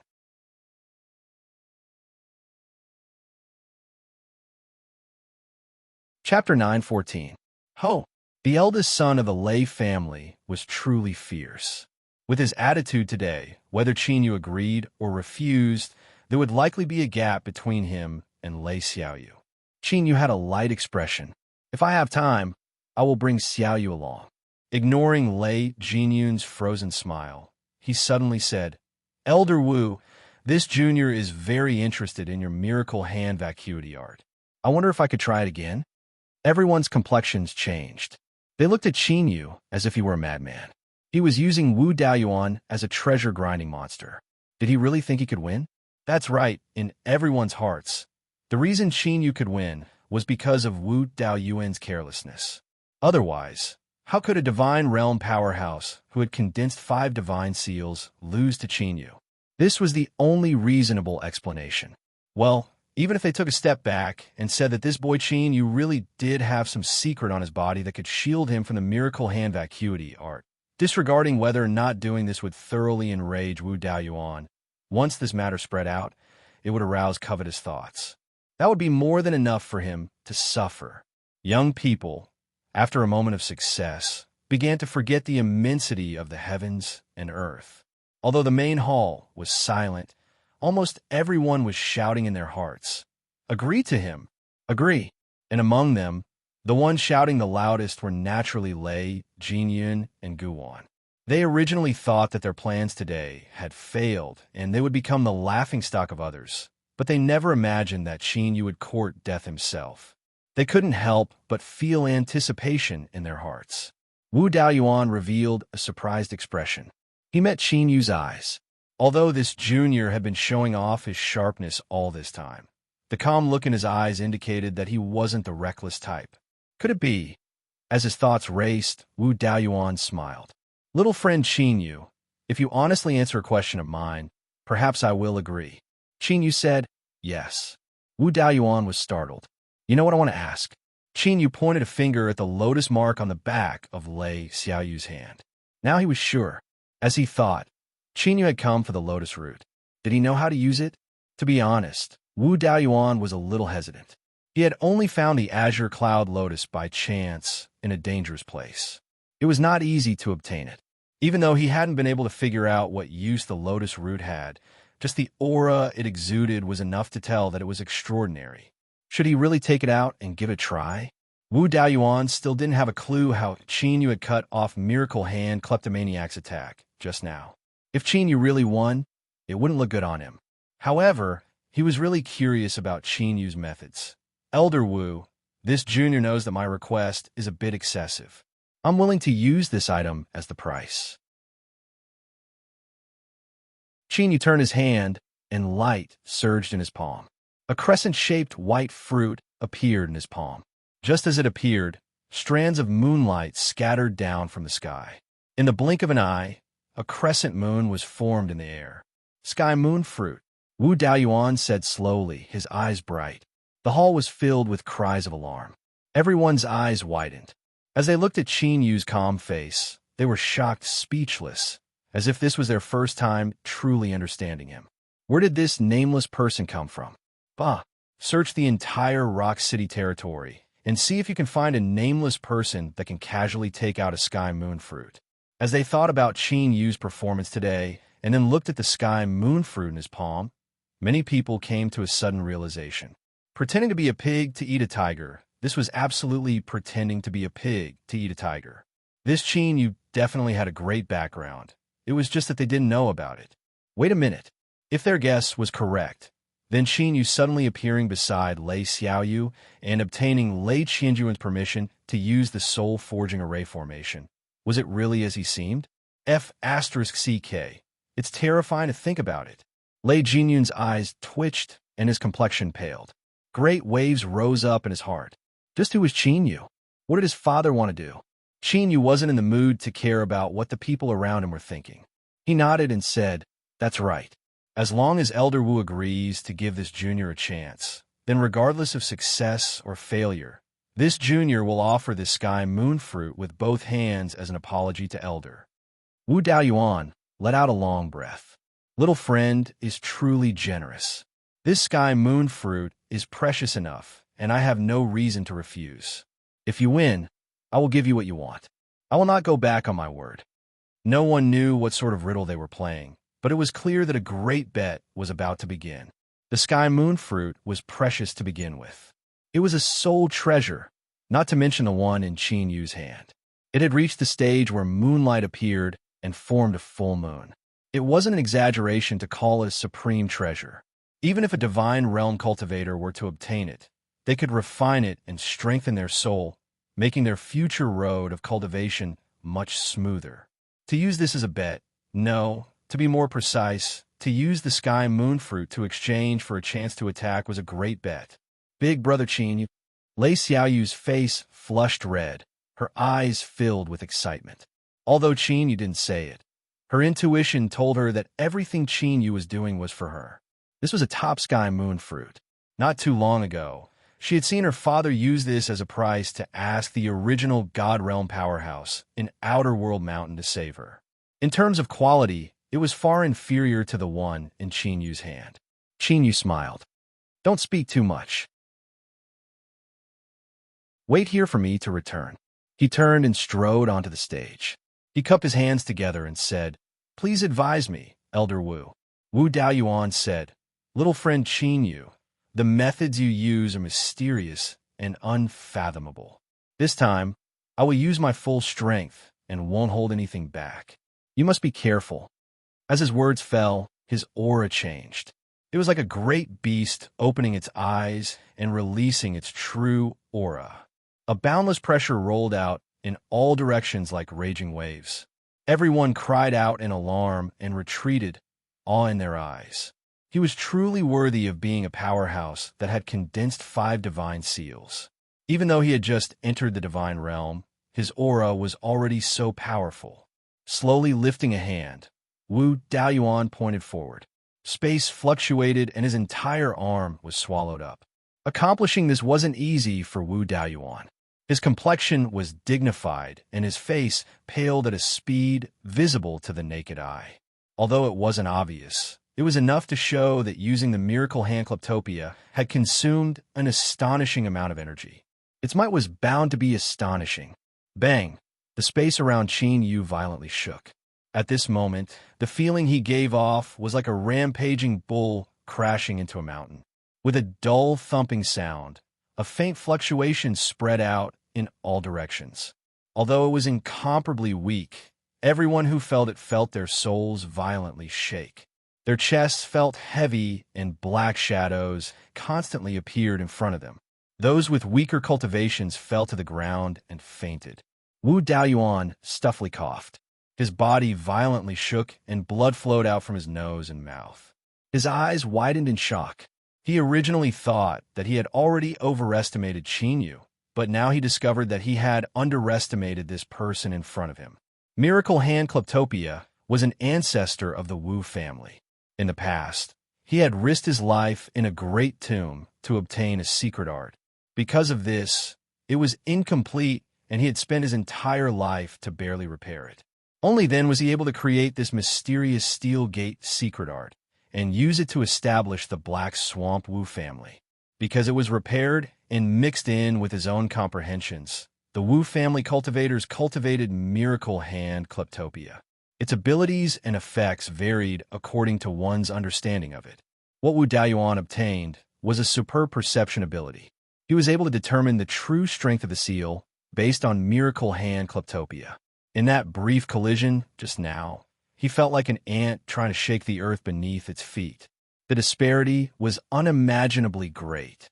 If it weren't for the defensive strength being slightly retracted at the end, reducing the shaking strength by over half, Wu Daoyuan didn't doubt that he would have fallen to the ground and spat out blood. At this moment, no one was more convinced than Wu Daoyuan that Qin Yu's background was astonishing and that he was someone with a great background. Such an existence, and yet the eldest son of a Lei family wanted to use him as a breakthrough point to attack Lei Xiaoyu's strength. That was simply laughable. He hadn't even investigated Qin Yu's identity, and yet he had rashly attacked. If Lei Qianjun learned of Qin Yu's identity, then Lei Jinyun would lose a great deal of face. Wu Daoyuan took a deep breath and suppressed his tumbling thoughts. He cupped his hands together and said, Fellow Taoist Qin Yu is one. I wholeheartedly accept my loss. He lifted his hand and took out a pure purple jade box. Countless tiny runes were carved onto its surface. At first glance, it didn't seem to have any order to it, but it was actually a miniature version of a formidable sealing array formation. The energy contained within the jade box was used as a driving force to isolate the aura within from leaking out. He waved his hand and opened the box. A white lotus root appeared in front of everyone. It was pure white like jade without the least bit of impurities. As soon as it appeared, it emitted a fragrance that caused everyone who smelled it to feel an irrepressible desire in their hearts. It was like someone that was starving to death had finally found food. This sort of impatience and determination could nearly destroy one's sanity. Bang! An aura suddenly erupted. Not too far away, a cultivator howled forwards. He shouted, "Give it to me, give it to me." Wu Daoyuan frowned and coldly coughed. The cultivator cried out miserably and fell to the ground as if he had been slapped down by an invisible hand. What happened next was even more unexpected. The cultivator that Wu Daoyuan had suppressed began to rapidly shrink, turning into a white opum. That's an opum spy. It's someone from the Su family. He was actually swapped out. The Su family is in big trouble. Everyone in the hall was startled awake. They drew backwards, awing their eyes. For this opum to be able to hide until now and even smoothly infiltrate into the city lord mansion, it was clear just how strong it was. But in front of Wu Daoyuan, it was as weak as a baby, without any ability to resist at all. But even such a Wu Daoyuan hadn't been able to break through Qin Yu's defenses even after attacking with all his strength. Instead, he had been shaken and injured, and he had to lower his head and admit defeat. Just how strong was he? So, the awe in their eyes was only 30% towards Wu Daoyuan. The rest was on Qin Yu. Or perhaps they were awe of some unknown trump card in Qin Yu's hands. If it was the former, then everyone would naturally lower their heads and admit defeat. It wouldn't matter if you slapped them in the face, and if you really wanted to vent your anger, you could slap them left or right. But if it was the latter, they could only hope that Qin Yu's background was strong enough. Otherwise, if he had some trump card that could crush the Black Swamp Wu family's miracle hand emptiness, that would be enough to stir up a storm. Humans cultivated the flesh manifestation art and snuck into the opum weave. To return the favor, it was only natural that the other side would send a spy in. Wu Daoyuan originally had some strength left over, but as he spat out his strength, the struggling opum cried out miserably and fainted. He casually tossed it to the side. It was just an opum spy. It wasn't anything at all. Rock City would deal with it. Elder, please accept the sky moon fruit. The lotus root is here. If there is nothing wrong, then I will leave it to fellow Taoist. Wu Daoyuan was an incomparably proud person. So, even though he had determined that Qin Yu's true identity was extraordinary, he couldn't immediately change his attitude. Thus, his expression stiffened, and this slight stiffness in Lei Jinyun's eyes had a completely new interpretation. Wu Daoyuan was truly angry. Logically speaking, as a newly promoted elder of the Wu family and a powerhouse that had formed 5 divine seals, he indeed had the motive to be angry after being repeatedly humiliated by Qin Yu today. However, because he feared Qin Yu's identity, he forcefully suppressed his anger. As the eldest son of the city lord mansion, Lei Jinyun's authority was high enough. He had looked through the information on Qin Yu and knew him like the back of his hand. There was a maid at his side who seemed to have a bit of cultivation, and there were also 2 servants that were as weak as ants. Qin Yu simply didn't have any background. The fact that he had repeatedly sought out the nunnery and mixed in with the crowd to listen to the lectures was the best evidence. Thus, Lei Jinyun believed that this was a once-in-a-lifetime opportunity. As long as he gave Wu Daoyuan a sufficient warning, Qin Yu's fate would be miserable. Taking a step back, even if Wu Daoyuan didn't do anything, there were many others that would be interested in Qin Yu's secrets. In short, Qin Yu was finished. No one could save him, and at that time, his beloved little sister would also be implicated. It was a perfect counterattack. Suppressing the excitement in his heart, Lei Jinyun stepped forwards and shouted, "Xiao Yu, you've gone too far." He believed that his beloved little sister across from him would understand his meaning. This little girl was intelligent to begin with. It was just that she was good at pretending to be simple and naive. In these past years, she had caused him to suffer a great deal.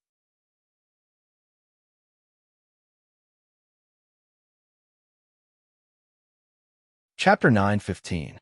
When the blue cloud lotus root appeared, Lei Xiaoyu looked at it and smelled the fragrance it emitted. She felt incomparably relaxed and happy. Although she didn't know what use this lotus root had, Lei Xiaoyu believed that if she could obtain it, her harvest would be tremendous. As for Qin Yu, he must have already known that Wu Daoyuan had this treasure on him. Thus his previous actions, it really was for her. It was just that the price of doing so is far too great. If he didn't handle it well, it might even endanger his life. Lei Xiaoyu could not allow such a situation to occur. She took a deep breath and smiled. Big brother's right. I was the one who didn't think things through. She turned and said, Big brother Qin, I am very happy that you did this, but the lotus root is far too precious. I cannot accept it, so please return it to Elder Wu. Everyone in the hall was stunned. Just what was going on? But there were also those with sharp minds that revealed excitement in their eyes. Lei Jinyan suddenly said. Lei Xiaoyu had chosen to back down and wanted Qin Yu to return the lotus root and even give up on the sky moon fruit. Then there was only one possibility. Qin Yu couldn't afford to offend Wu Daoyuan. If he really took the lotus root, there would be great trouble for him. Wait a little longer. If things were as they guessed, then Lei Jinyan would definitely continue. Since she had grasped such a good chance to reverse the situation, how could she give up?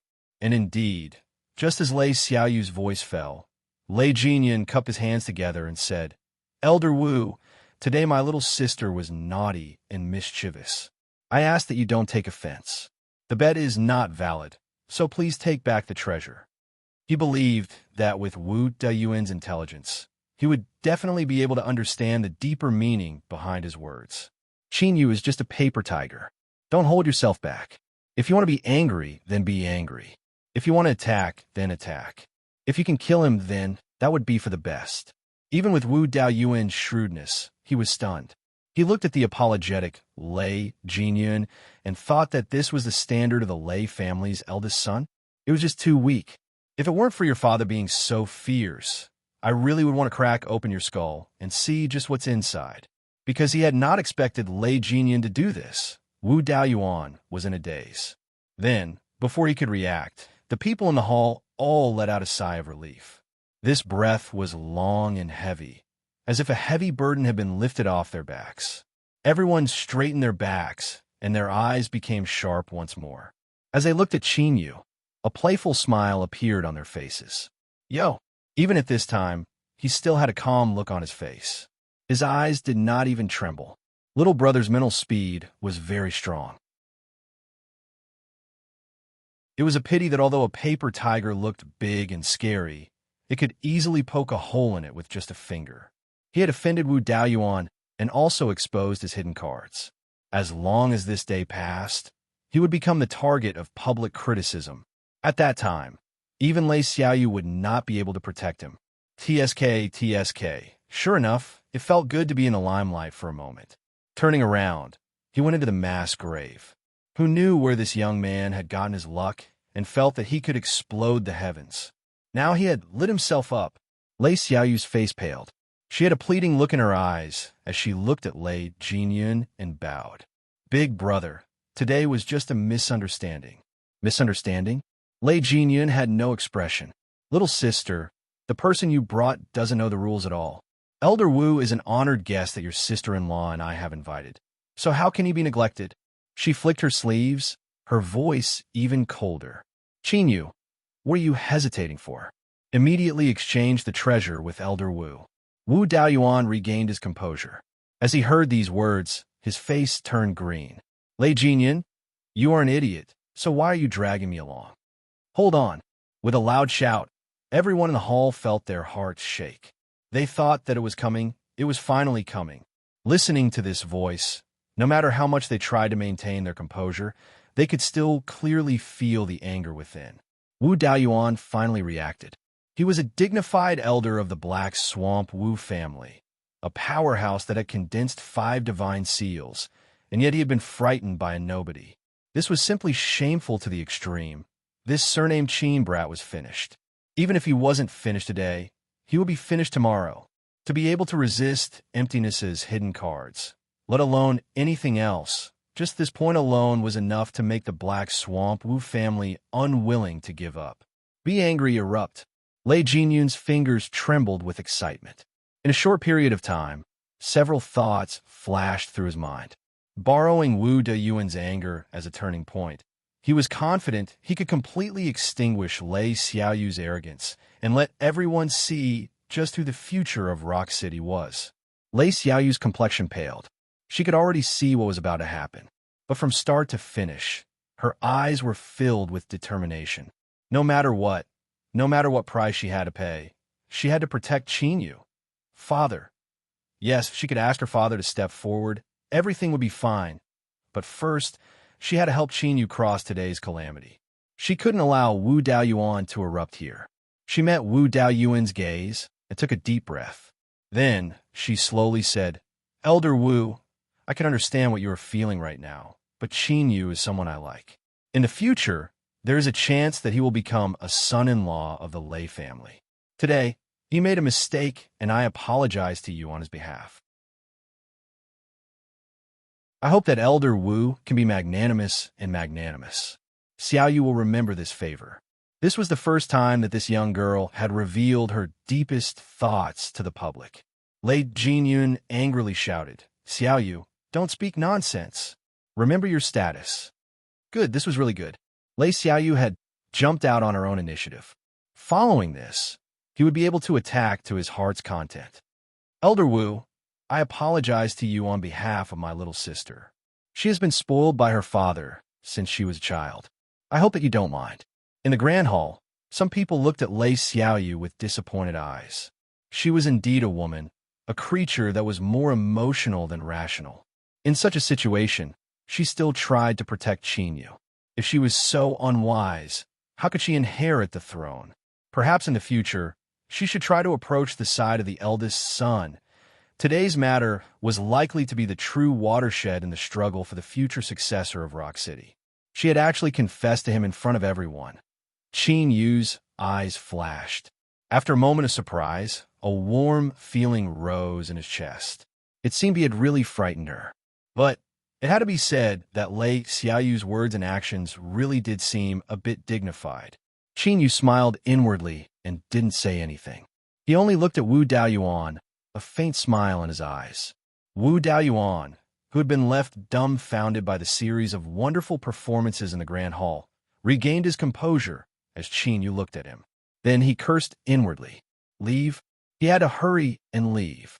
He couldn't stay in this place any longer. Taking a deep breath, Wu Daoyuan squeezed out a smile. He said in the warmest tone possible, Xiaoyu, I can be considered your uncle. Today's bet is fair and just.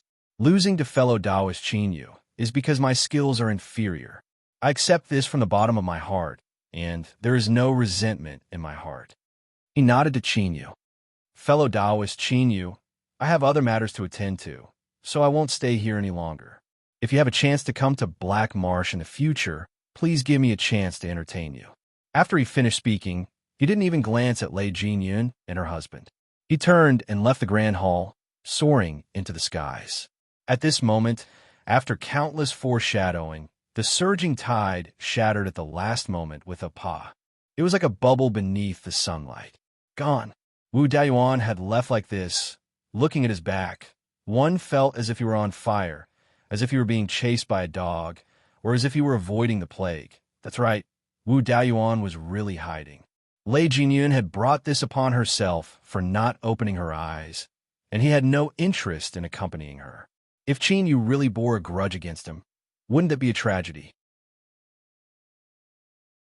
Even if he had condensed the glory of 5 divine seals and the Black Swamp Wu family was powerful enough, every time he thought of the moment when Qinyu smashed into ground, Wu Daoyuan would feel a deep sense of helplessness and despair. This Qinyu's background was absolutely astonishing.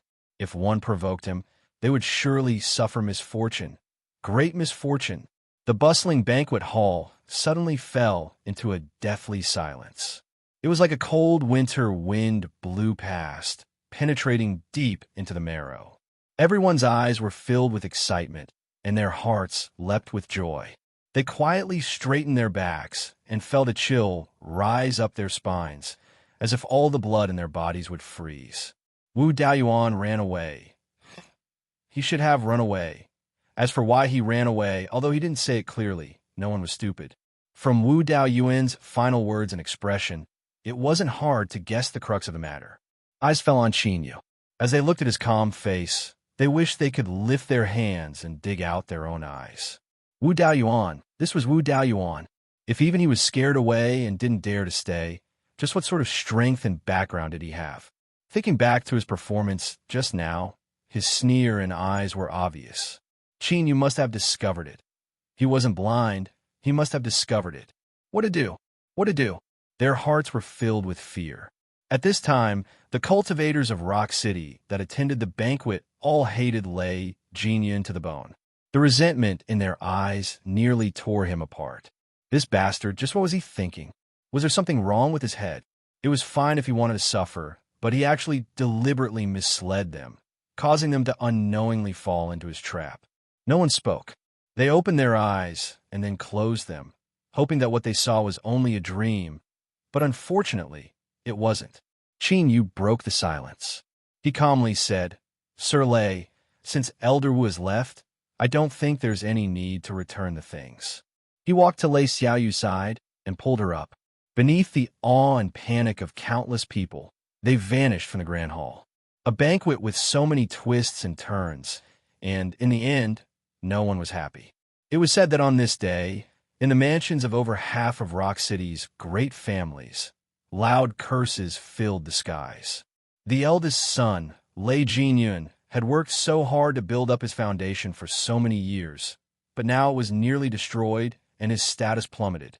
And at this time, Lei Xiaoyu, who was holding a purple jade box, sank into a soft chair. She wasn't in the mood to care about what was happening outside.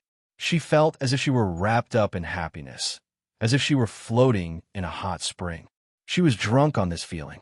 She didn't understand how Qinyu had accomplished this. It had to be known that the one he faced was Wu Daoyuan, someone that even her big brother had to carefully entertain. But this wasn't important. What was important was that Qinyu was the person she had taken a liking to. Her eyesight was indeed the best.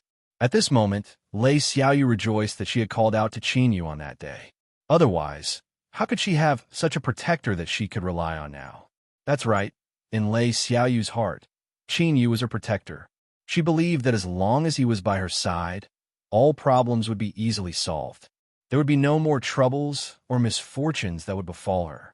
Once more, Lei Xiaoyu sincerely prayed in her heart, hoping that the heavens would allow Qinyu to stay by her side forever. The soul-forging array formation had been repaired and could be used at any time. But Qinyu didn't immediately continue cultivating. He waited for Lei Qianjun to summon him. It was impossible to conceal what happened at the banquet. In order to obtain the blue cloud lotus root, he had drawn far too much of the limelight. Once Lei Qianjun obtained the information he wanted, he would definitely meet with him. In truth, this matter was outside of Qinyu's plans. It was likely that it would trigger a series of uncontrollable changes. But he didn't regret it. If he could obtain the blue cloud lotus root and extend Lei Xiaoyu's life, then he was willing to bear the consequences.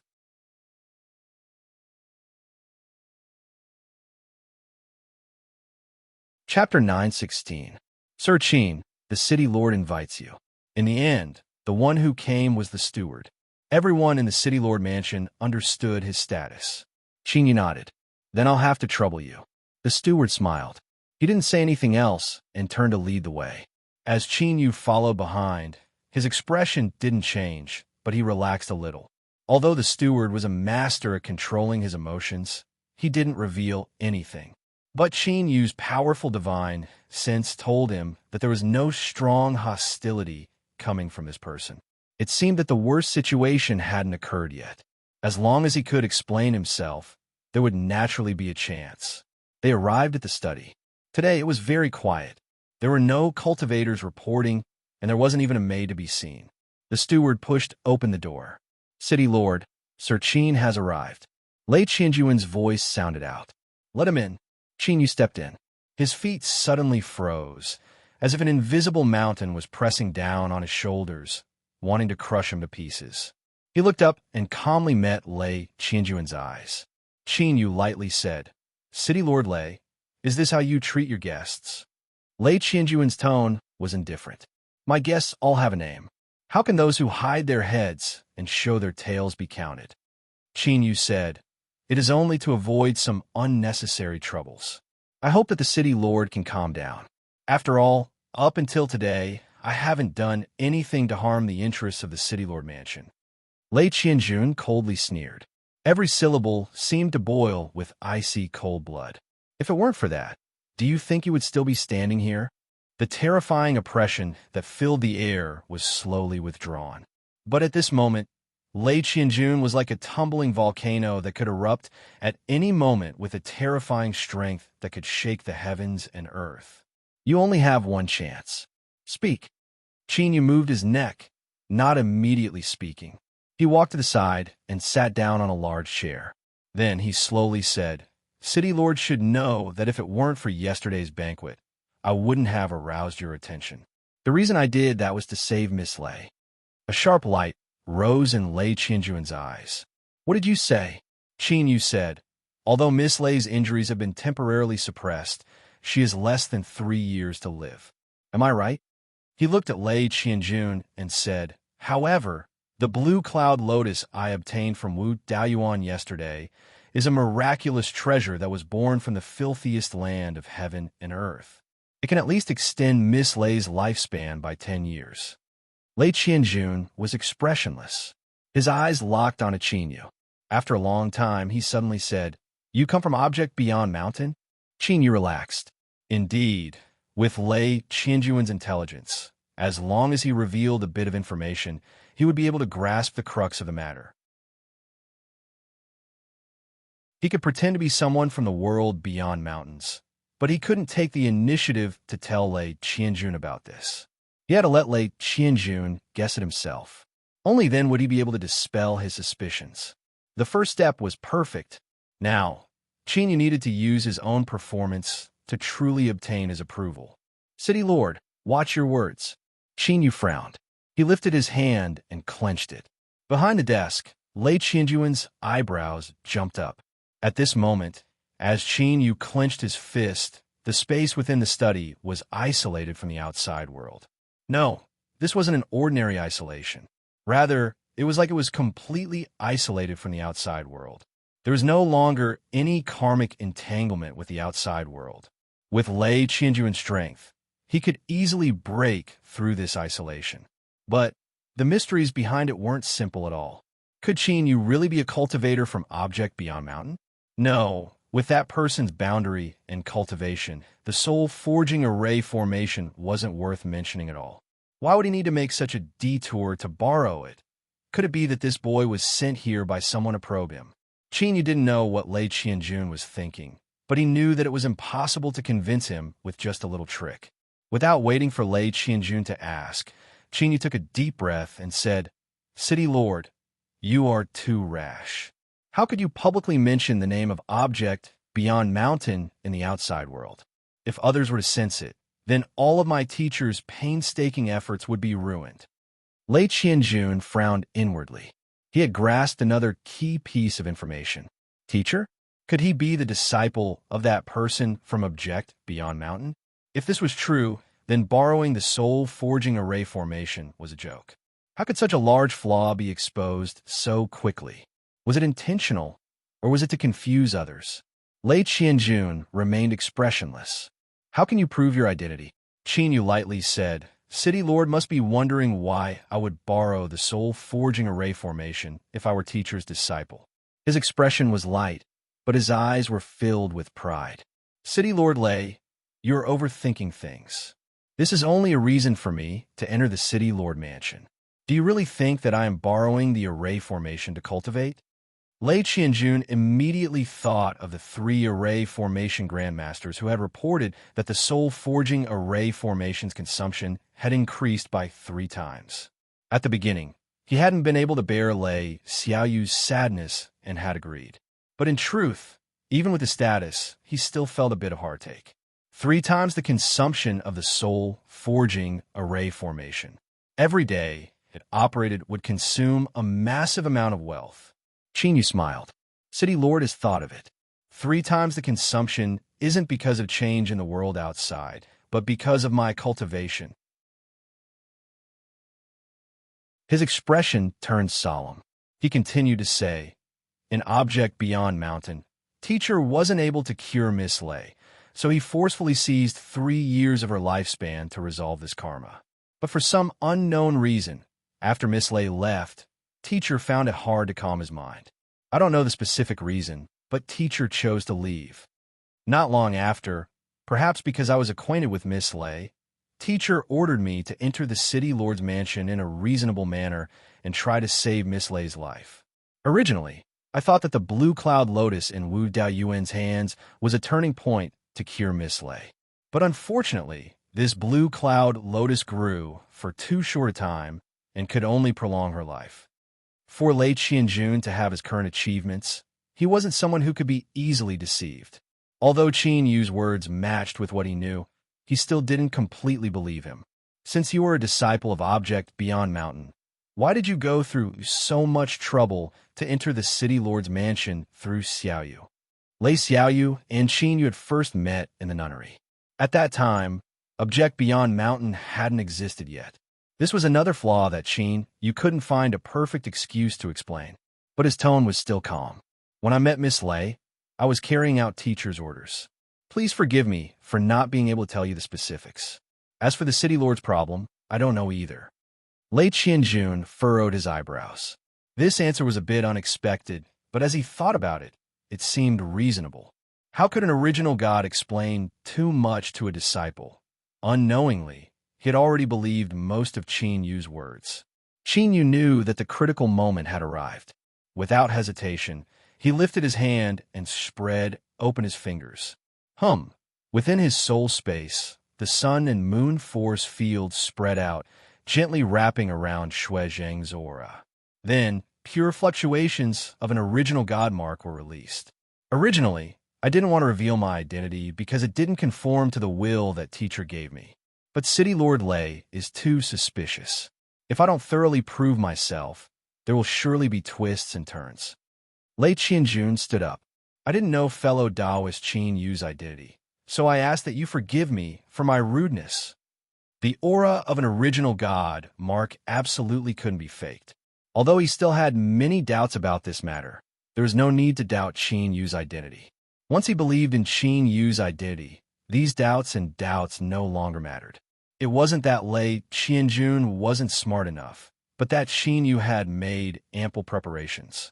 From the moment he stepped into the study and mentioned the banquet, everything had entered into a rhythm that he controlled.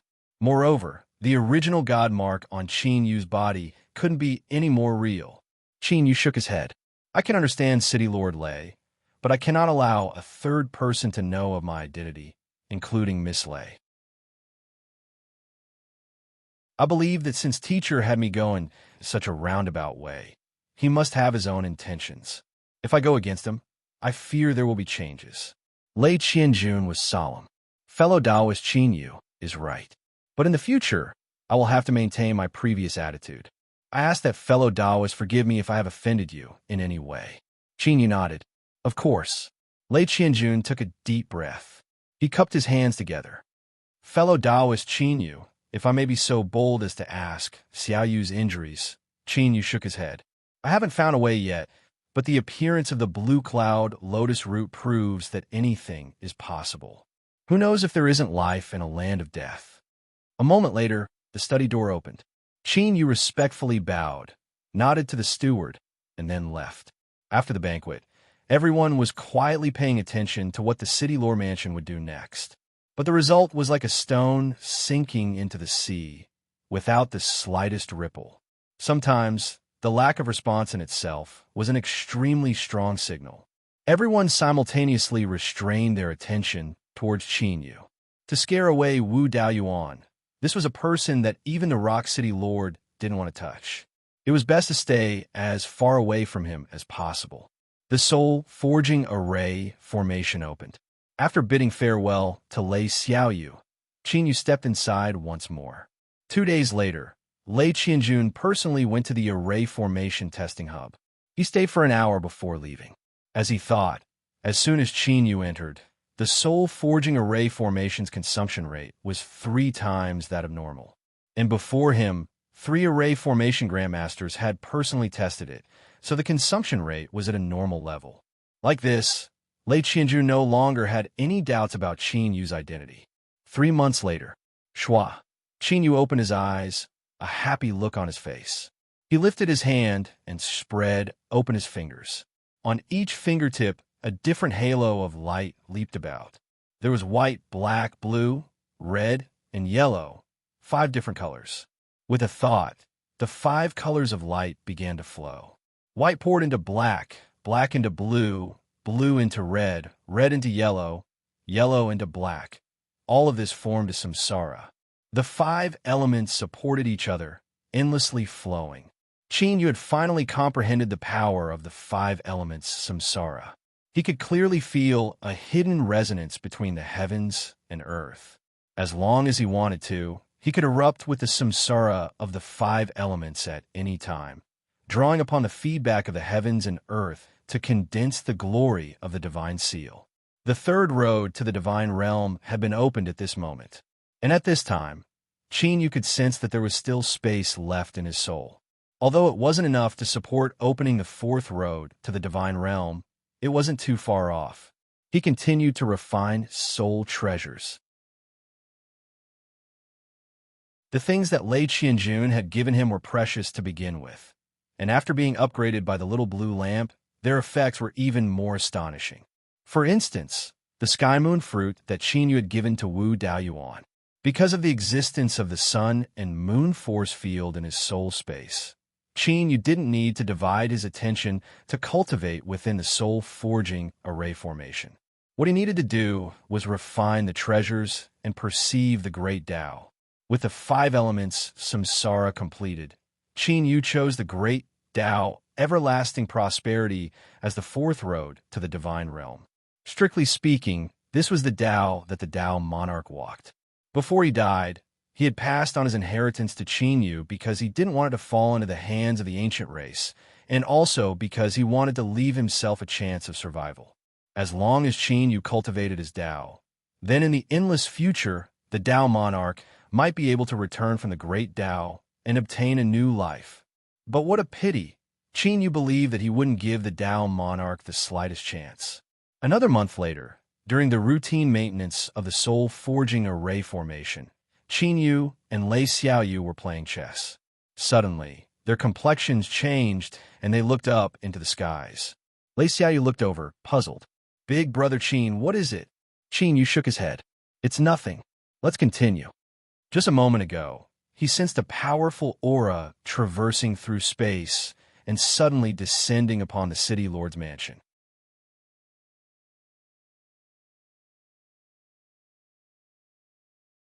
Chapter 9:17.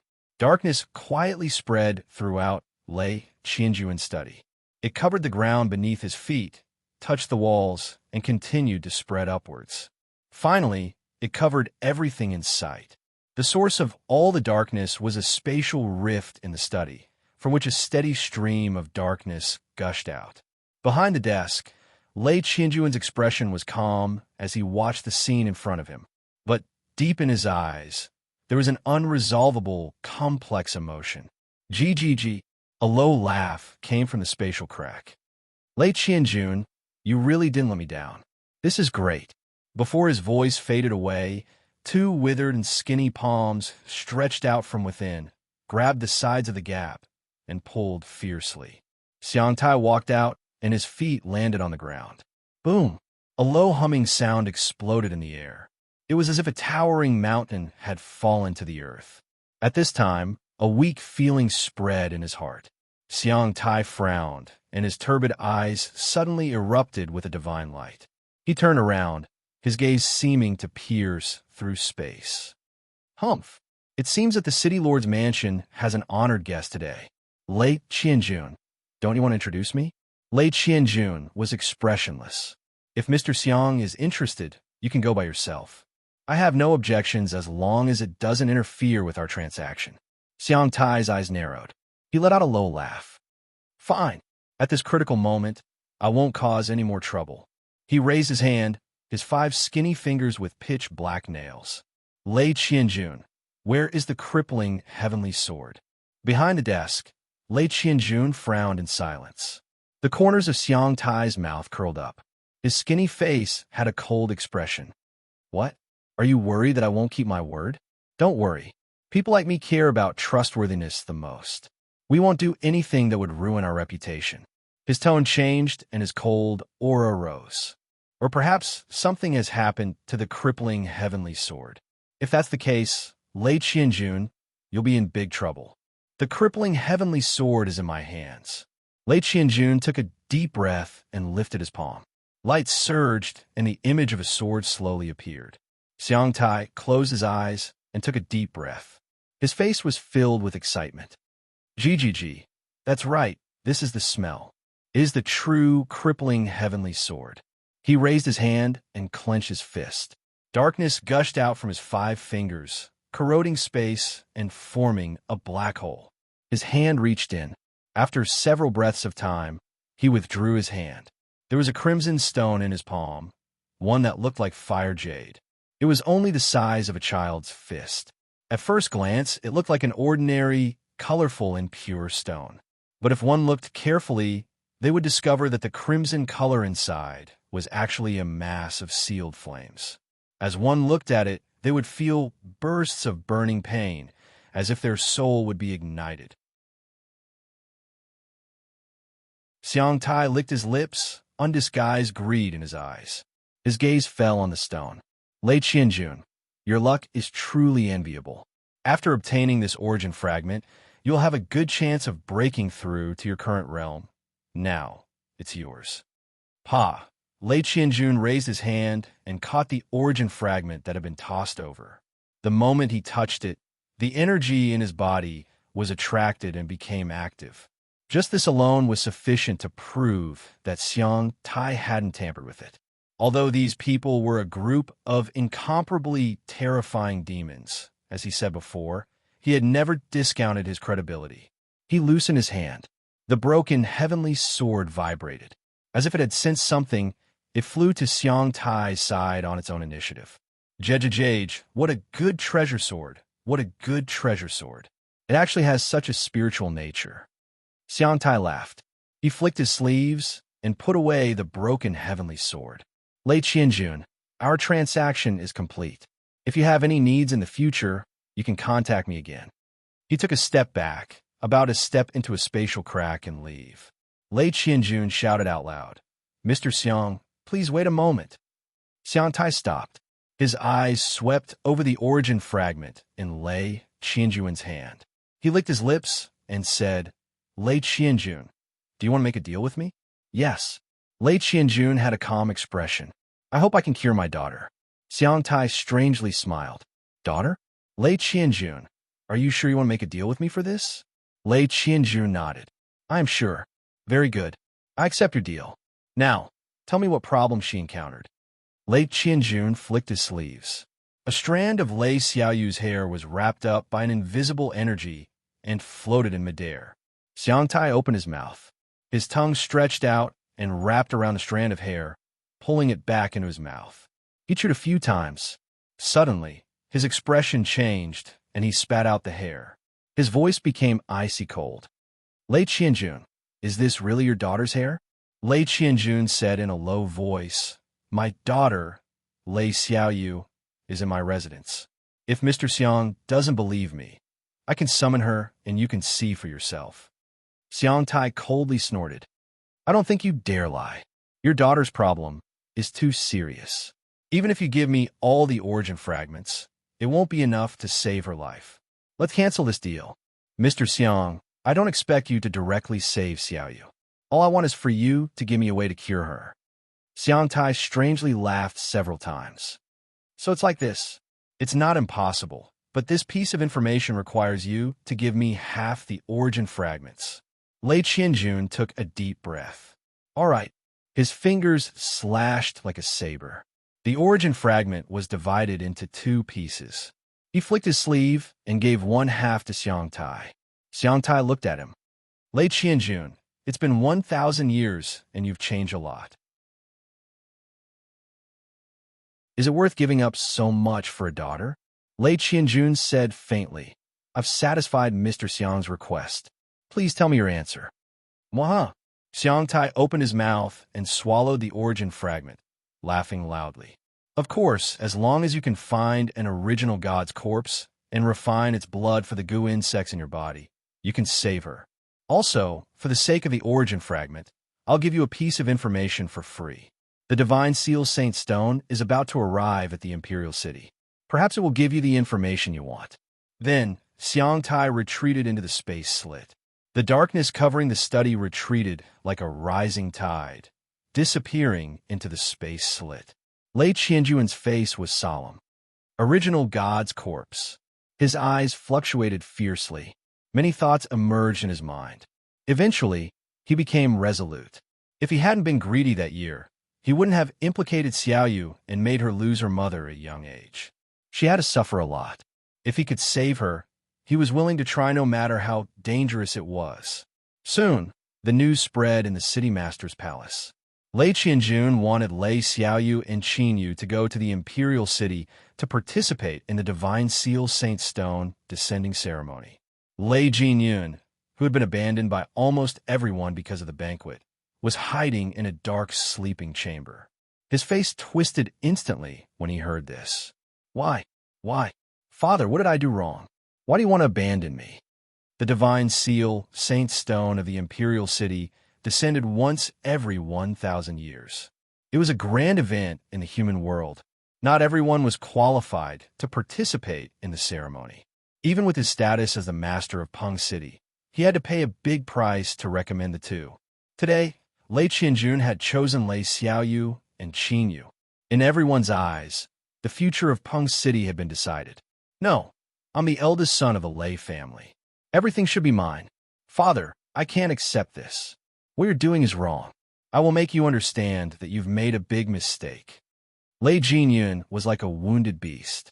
His roar was vicious and ruthless, making people shiver. Qinyu stepped into Lei Qianjun's study for the 3rd time.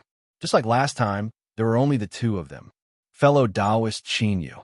City Lord Lei, I wonder why you call me here? Qinyu frowned slightly. Lei Qianjun cupped his hands together. I have no intention of disturbing fellow Taoist cultivation. It is related to Xiaoyu's injuries, so I had no choice but to invite you here. Qinyu looked up. City Lord Lei has found a way? Lei Qianjun subconsciously lowered his voice, his tone solemn. The corpse of an original god. So this was the method. Qinyu bitterly smiled. He already knew of this method, but he couldn't care less about something like the corpse of an original god. Seeing Qinyu remain silent, Lei Qianjun said, I understand. This is easy to say, but it is incomparably difficult to accomplish. However, this is the last chance to save Xiaoyu. I must try. Qinyu shook his head. City Lord Lei, I understand your feelings. However, I advise you not to hold any hope in this method. Lei Qianjun took a deep breath. Fellow Taoist Qinyu, every 1,000 years the Imperial City will resonate with the heavens and earth. The Divine Seal's Saint Stone will descend and evolve the great Tao. It is greatly beneficial to those who have yet to break into the divine realm. Qinyu's eyes flashed. When he had been with Lei Xiaoyu these past days, he had inadvertently learned of this matter and had secretly made some plans. Why did Lei Qianjun mention this now? Qinyu's thoughts raced. He maintained his composure. Is this related to City Lord Lei's words? Lei Qianjun said, I have obtained accurate information. When the Divine Seal's Saint Stone descends, there will be news related to the corpse of an original god. He stood up and cupped his hands together. Fellow Taoist Qinyu, I hope that you can accompany Xiaoyu to the Imperial City and participate in the grand ceremony of the Divine Seal's Saint Stone's descent. Of course, I will not force you. Fellow Taoist Qin, you can act according to the circumstances. If it is too dangerous, you can withdraw at any time. Qin Yu was silent for several breaths of time. When will the grand ceremony begin? Late Qianjun said, there are still around 4 months. If we hurry, it will take half a month. In order to be safe, we will leave in 3 months. Qin Yu calculated. According to his current speed, 3 months should be more than enough time for him to refine all of the soul treasures. Humanity's imperial city, news about the corpse of an original god. Just these 2 points alone meant that there was no need to know more to know that they were incomparably dangerous. In his heart, during this period of time, Qin Yu should focus all of his efforts on cultivation and strive to open up more roads into the divine realm so that he could break through to the divine realm as soon as possible. But this matter concerned Lei Xiaoyu's life and death. The little blue lamp had once mentioned this method, and now Lei Qianjun had somehow learned of it. Qin Yu bitterly smiled. Could this be fate? He was doomed to be drawn into it, and there was no way to avoid it? In his mind, Lei Xiaoyu's smiling face appeared. She was incomparably happy every day, and what she loved the most was to cook all sorts of dishes for Qin Yu when he stopped cultivating. But she didn't know that her life had already reached its end. Even if she had the blue cloud lotus root to prolong her life, she would only be able to live for a dozen some years. With every day that passed, she was one step closer to death.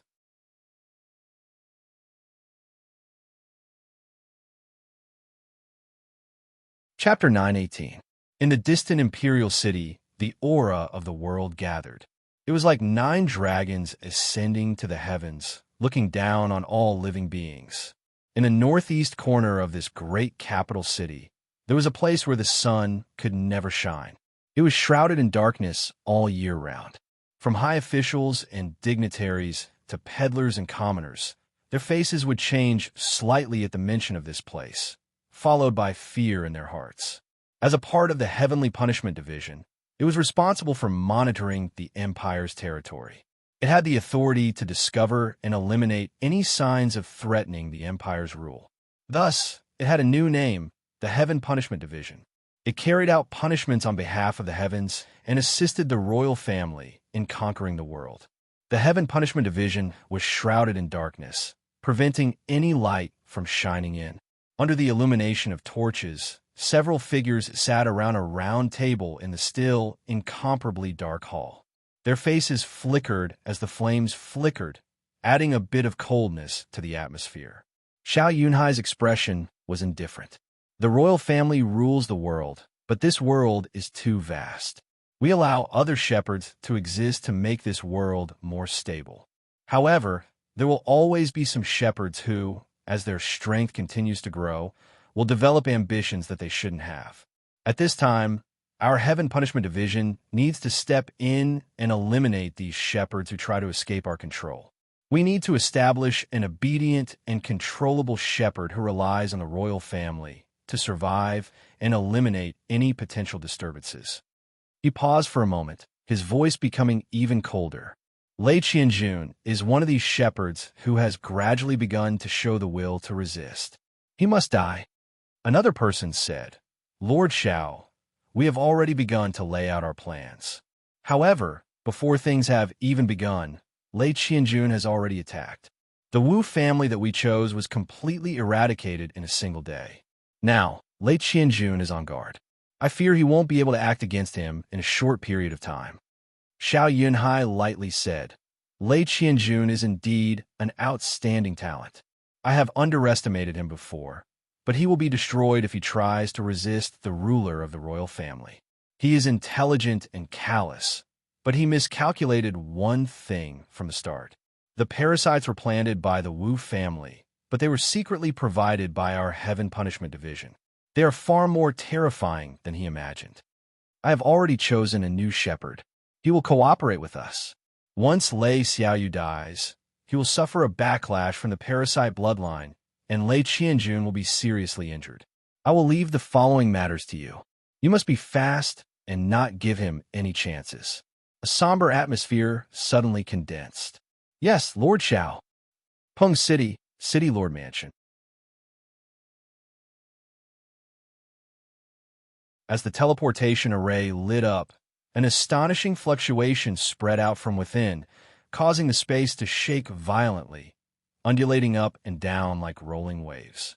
In the next moment, space suddenly distorted, and the figures of Lei Xiaoyu, Qin Yu, and the others within the array formation rapidly blurred. But right at this moment, an unforeseen event occurred. The distorted space suddenly trembled as if an invisible hand had slammed down heavily. The distorted space instantly warped. The transmission array formation's protection for the cultivators being transmitted was severed. Panicked and despairing screams echoed out. Then, massive red blossoms bloomed without warning like scarlet flowers. Lei Qianjun let out a roar as a berserk aura burst out of his body in an attempt to stabilize the teleportation formation and stop the teleportation process. But it was too late. With a loud bang, the hall where the transmission array was placed was instantly torn apart by the terrifying force. Countless broken rocks and broken trees were wrapped in a powerful force, whistling in all directions, piercing through and destroying everything they touched. Lei Qianjun put down his hands that were in front of him and looked at the ruins of the Great Hall. His face was ashen and a ruthless killing intent surged in the depths of his eyes like a tsunami. Who is it? I swear that I will find you and kill you. His roar was like a clap of thunder, instantly reverberating through the skies above Peng City. Countless cultivators' expressions changed as they looked in the direction of the city lord's mansion. They didn't know what had happened to cause the city lord to lose his composure like this. Before they could think any further, 3 tyrannical auras suddenly descended upon the city lord's mansion. Then, a pitch-black curtain of light appeared and enveloped the entire city lord's mansion, isolating all auras from the outside and also cutting off all the peeping gazes. Looking at the pitch-black curtain of light, those who knew the secret behind it couldn't help but tremble. All the blood drained from their faces. The Heavenly Punishment Division, it was the Heavenly Punishment Division. They had moved against the city lord's mansion. No matter what the final result was, endless storms would be set off within Peng City's territory. Tens of thousands of heads would roll to the ground. Lei Qianjun's expression was cold as he swept his gaze over the 3 figures in the air. So, it was you bunch of shady things who were behind this. Lei Qianjun, you harbor thoughts of rebellion. We have come under orders to take your head. The black-robed Heavenly Punishment Division powerhouse's expression was indifferent. He looked at Lei Qianjun as if he was looking at a dead man. It wasn't that he was arrogant and didn't place Lei Qianjun in his eyes. Rather, he was confident enough. Under the cover of the Heavenly Punishment Domain, the strength of the 3 of them would greatly increase, while Lei Qianjun would be severely weakened. Under such circumstances, there was no room for error. There was a trace of pity in the eyes of the 3 Heavenly Punishment Division powerhouses. Lei Qianjun had been in charge of Peng City for many years. To be able to arouse the fear of the royal family meant that he was outstanding enough and could be called an overlord. Unfortunately, his judgment in giving birth to a son wasn't good. If it weren't for that, how could they have succeeded so easily? Don't say anything else. Kill him. Another powerhouse from the Heavenly Punishment Division spoke. In the next moment, a terrifying aura soared into the sky. Violent energy fluctuations instantly tore through space and swept out like an evil dragon, pulverizing everything into powder. The earth trembled and the sky wailed. The entire city lord's mansion was instantly thrown into a storm. Lei Jinyan had killed everyone in the main hall. He stood in the blood and looked up at the center of the battle.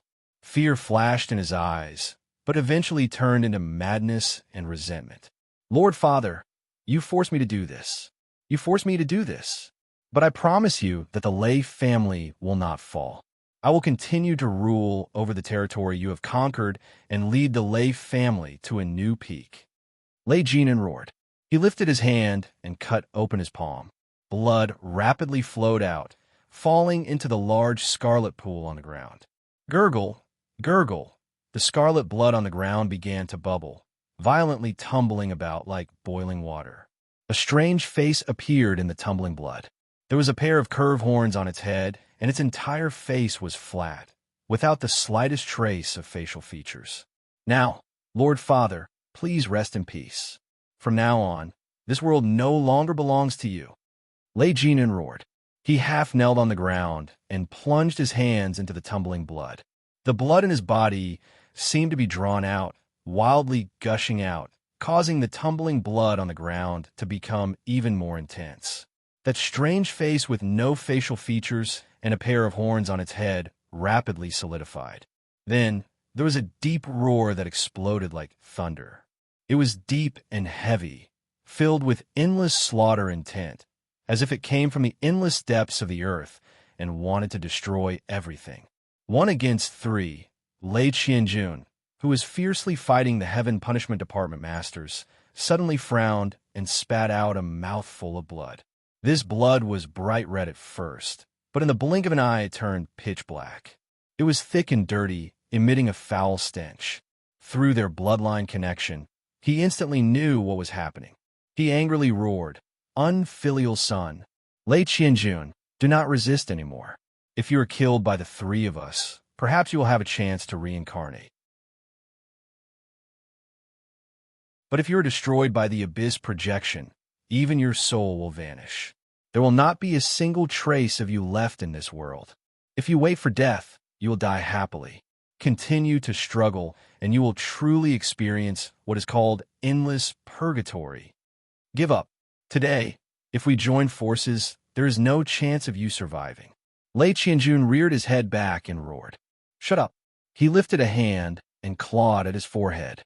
His fingers tore through his flesh and blood, ruthlessly pulling outwards. "Get out of here!" In his hand, he tightly grasped countless black tentacles. They were like living creatures, struggling and screaming as they tried to drill back into his body.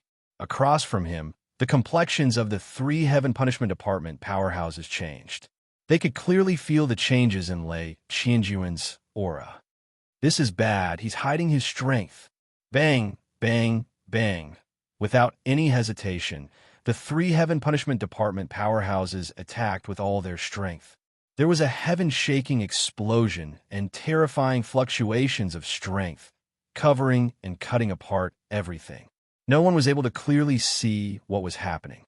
But this time, angry cries filled with disbelief sounded out from within. "Impossible! How can you do this?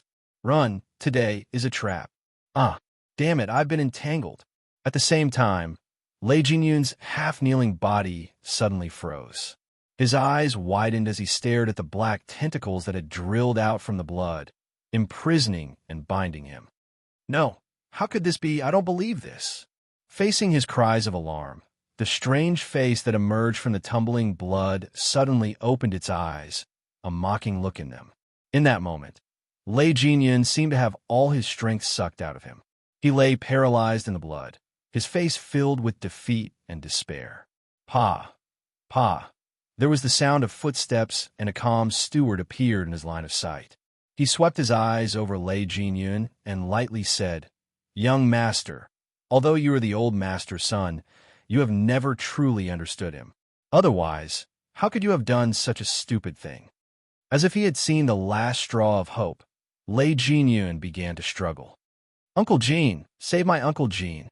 I was only fooled by someone for a moment. That's why I did such a thing. You looked down on me as I grew up. I don't want to die. I don't want to die." The steward gently shook his head. Without saying anything, he turned and retreated to the side. Lei Qianjun walked into the hall. He had no expression on his face. Besides his slightly pale complexion, there were no other visible injuries. The 3 Heaven Punishment Department masters that had fought with him had already disappeared. Besides himself, no one knew what had happened. But it was clear that victory and defeat had already been decided. Lei Jinyun's eyes fell on Lei Qianjun. His entire body shook, and he subconsciously curled up. At this moment, he felt an endless chill. "Father," Lei Qianjun slowly said, "I won't kill you." Lei Jinyun's eyes lit up with joy. But before he could say anything, Lei Qianjun turned and left. It was as if the reason he had come here was to look at Lei Jinyun one last time and say one last sentence. "Thank you, Father. Thank you. Your son knows he was wrong. He really knows he was wrong." The black tentacles that bound him retracted. Lei Jinyun crazily kowtowed, his face filled with unconcealable joy. The steward glanced at him, his eyes filled with pity. Even at this moment, the young master still didn't understand his father. Sometimes death was forgiveness, but living was the greatest punishment.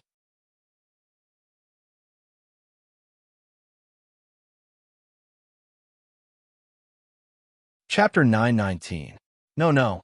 What is this? Father. Dong. The door was sealed, interrupting Lei Jinyun's mournful screams. Lei Qianjun stood with his back facing the door. He lifted his head to look at the pitch-black heavenly execution field that covered the sky. He was silent like a statue. The steward stood next to him. "I never thought that the first person to betray me, the one who would bear the backlash of the Gu insect, would be my own son.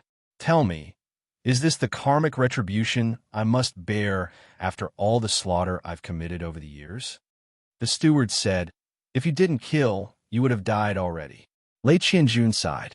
"Yeah, if I didn't kill, I wouldn't have lived to this day. So, I'm not wrong, right?"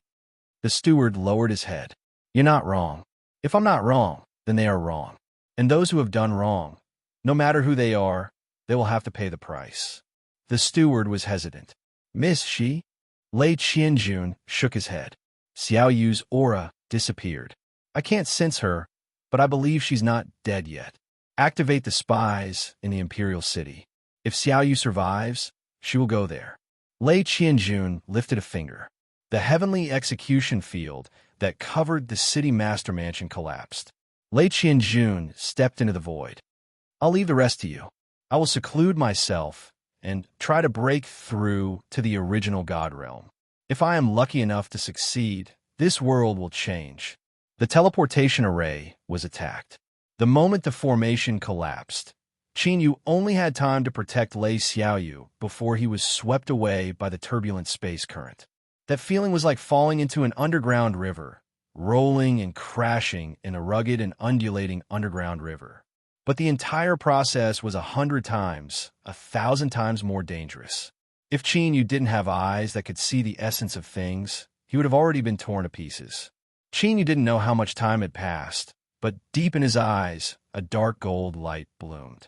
With a loud shout, Qin Yu lifted his hand and punched out. "Kacha! Kacha! Kacha!" Sounds of bones breaking rang out one after another. Warm blood splashed on his face. He could even feel the minuscule pieces of flesh that had been minced sticking to his face and rolling down. Qin Yu didn't check his wounds. His other hand held the unconscious Lei Xiaoyu, and he got out of the turbulent space current. Bang! A loud sound rang out, and the ground instantly collapsed. Large cracks spread out from the edge of the deep pit. Qin Yu's complexion changed. He didn't even have time to look around. His feet moved, his body like a phantom as he shifted several dozen feet in the air, avoiding the poison that sprayed at him. Sizzle. When the venom landed on the ground, it emitted a violent corrosive sound. A foul stench rose into the air, revealing large potholes. The pitch-black viper was as thick as a child's arm, and there were 2 bumps on its head, as if it could grow horns at any moment. As it saw the 2 of them avoid its attack, its pupils shrank, and it turned to flee at an astonishing speed. "Oomph!" As it sneered, the poisonous snake's body suddenly froze. It felt the threat of death and screamed as it opened its mouth to spit out a white poisonous fog. This was its innate poison, and once it was used, the consumption would be astonishing. However, at this time, it couldn't care too much. Unfortunately, the white fog didn't delay the snake's death at all. Qin Yu's arm passed through without hesitation, allowing the poisonous gas to invade his body through the wound. His 5 iron-like fingers grasped the viper, and a wild strength rumbled into it. It was like a raging current of strength had swept through its body, sweeping through it and extinguishing all life. Qin Yu's fingers pressed down, and his fingertips pierced through the viper's corpse. Its body withered at a speed visible to the naked eye, and crimson blood energy rapidly poured into Chinyu's body. His arm had been injured by the turbulent space flow, and his flesh and blood wildly wriggled and regenerated, restoring itself to its original state in just a breath of time. The ancient, undying body. In an injured state, it could forcefully plunder the life energy of others to speed up its own recovery. At the same time, the white poisonous substance was also sucked into Chinyu's body, fusing into his right index finger. It was like an endless abyss that could hold all poisons in the world. Pa!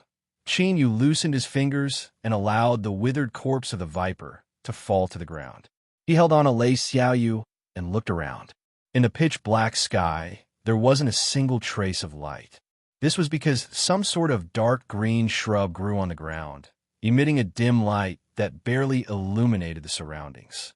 The reason Chinyu had chosen this place to make his breakthrough was because the space barrier here was the weakest. Now, it seemed that this place wasn't ordinary at all, but since he had already come here, there was no point in thinking too much about it. Chinyu looked around and then chose a direction to leave in. A moment later, Chinyu's expression was dignified. He stood in front of a black stone wall. There were countless bumps on its surface, as if it were filled with fruits. A dark golden light flashed in his eyes, and Chinyu's complexion changed. Without hesitation, he brought Lei Xiaoyu far away from this stone wall. Another hour later, on top of an ancient tree that had been withered for who knew how many years, Chinyu finally found a tree hole that had been occupied by monster beasts. He drove them away without hesitation. Several birds circled around the ancient tree several dozen times before finally leaving unwillingly under Chinyu's icy cold gaze, vanishing from sight. He brought Lei Xiaoyu into the tree hole. After carefully sweeping out with his divine sense, Chinyu's thoughts stirred, and the sun-moon force field quietly spread out, covering the entire tree hole. After finishing this, he let out a sigh of relief. He placed Lei Xiaoyu in the dry grass, and then sat down cross-legged on the side. In the turbulent space flow, in order to protect Lei Xiaoyu, Chinyu had suffered considerable injuries. He had to recover as soon as possible in order to deal with unknown dangers. Although this place hadn't been completely explored, Chinyu had a very bad feeling about it. Time quietly passed. 6 hours later, on this strange land, all of the dark green shrubbery that emitted a ghostly light seemed to sense the arrival of danger. They curled up their branches and shrank into round sticks that shot back into the ground. Like this, the last source of light was extinguished and the world fell into endless darkness. Chinyu's heart skipped a beat, and he awoke from his cultivation.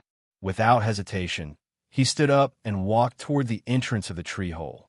What he saw was an incomparably dark scene, as if an eternal night had arrived. But this scene only lasted for a brief period of time.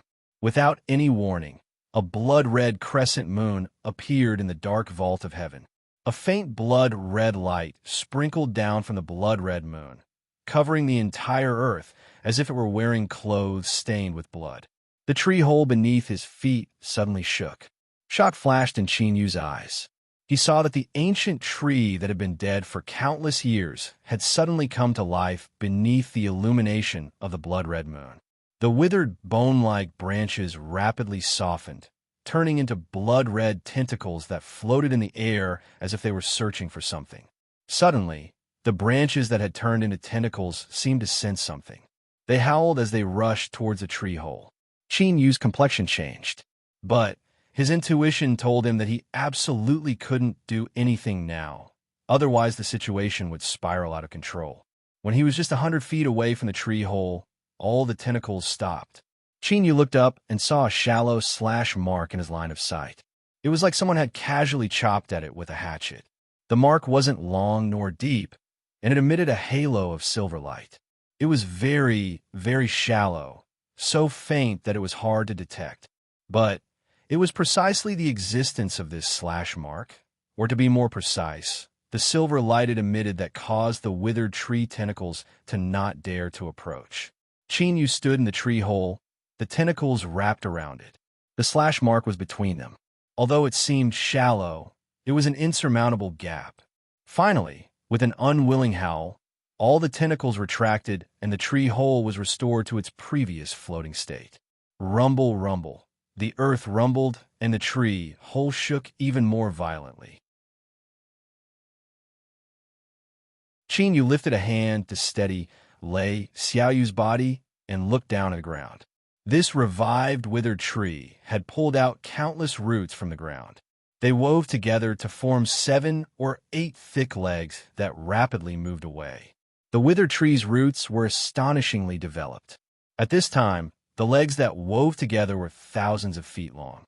The 7 or 8 legs spun like wind and fire wheels, rumbling as they moved at an astonishing speed. In just a moment, the withered tree crossed a great distance and arrived in front of an incomparably steep mountain that was almost 90 degrees into the heavens. Without any hesitation, the withered tree moved its roots and legs and stepped onto the mountain. When the roots touched the mountain, they instantly dispersed, turning into countless roots that wrapped around everything. Wherever they could be fixed, the withered tree dragged its massive body upwards. From afar, this was an astonishing scene. An ancient tree that seemed to support the heavens swung its 7 or 8 legs as it wildly rushed up the steep mountain peak. Soon, the withered tree rushed to the top of the mountain. In front of it was a massive mountain valley that was surrounded by rolling mountains. Qin immediately discovered that the edges of this mountain valley were crisscrossed with slash marks similar to the one in front of the tree hole. Most of them emitted a silver light and formed a circle. At this time, a massive number of human cultivators and monster beasts were gathered in this circle formed by the slash marks. The cultivators and monster beasts that would normally fight each other when they saw each other were now peacefully coexisting, nervously looking all around. The ancient tree that Qin was on attracted a great deal of attention, but they only glanced at it before looking away. It was clear that what made the cultivators and monster beasts so nervous and temporarily put down their hostility wasn't this withered tree. At this time, not too far away, there was a loud rumbling sound. Qin turned to see a giant beast that only had bones left over. It was wildly rushing towards the mountain peak. Its forelimbs had sharp claws that could easily pierce through hard mountain rock. Its speed was astonishing, and its massive body left behind a series of afterimages. But right now, Qin eyes were focused on the places where the bone beast passed. Its claws had clearly torn apart the mountain, but in the blink of an eye it was restored to its original state. It was like this mountain itself was a life form that possessed a powerful regenerative ability. It was truly strange. Shua, the bone beast leapt onto the mountain peak. It reared its head back and roared at the blood moon. Then, it suddenly turned around, its empty eye sockets meeting Qin. At this time, a roar sounded out from deep within Qin mind. It was like billowing thunderclaps, and a violent shaking strength seemed as if it would tear apart his soul. With a cold snort, Qin dazed expression became firm once more. A dark golden light flashed in the depths of his eyes. The roar of the great beast in his mind suddenly disappeared. The bone beast deeply looked at Qin and then turned its head to sit down. It seemed to acknowledge that Qin had the qualifications to stand here. In the next hour, 10 more terrifying life forms climbed up the steep mountain. Among them was a giant withered bone python, a blood-red withered vine that covered the skies, and there was even an unknown existence that had its head cut in half. But even though it was only half a head and only a single scarlet eye remained, the dangerous aura it released was enough to make one's heart race. Including the withered tree, all of them shared a common point, and that was that they were all creatures that had died long ago. Now, they were resurrected beneath the illumination of the blood moon. Qin was secretly startled. He wasn't weak, but he didn't have the slightest confidence he could deal with any one of these 12 terrifying life forms.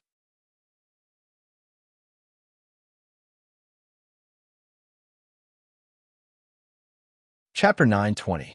As Qin thoughts raced, a new change occurred in the situation. Around the mountain valley, A nearly circular cut mark emitted a silver light that suddenly rose up.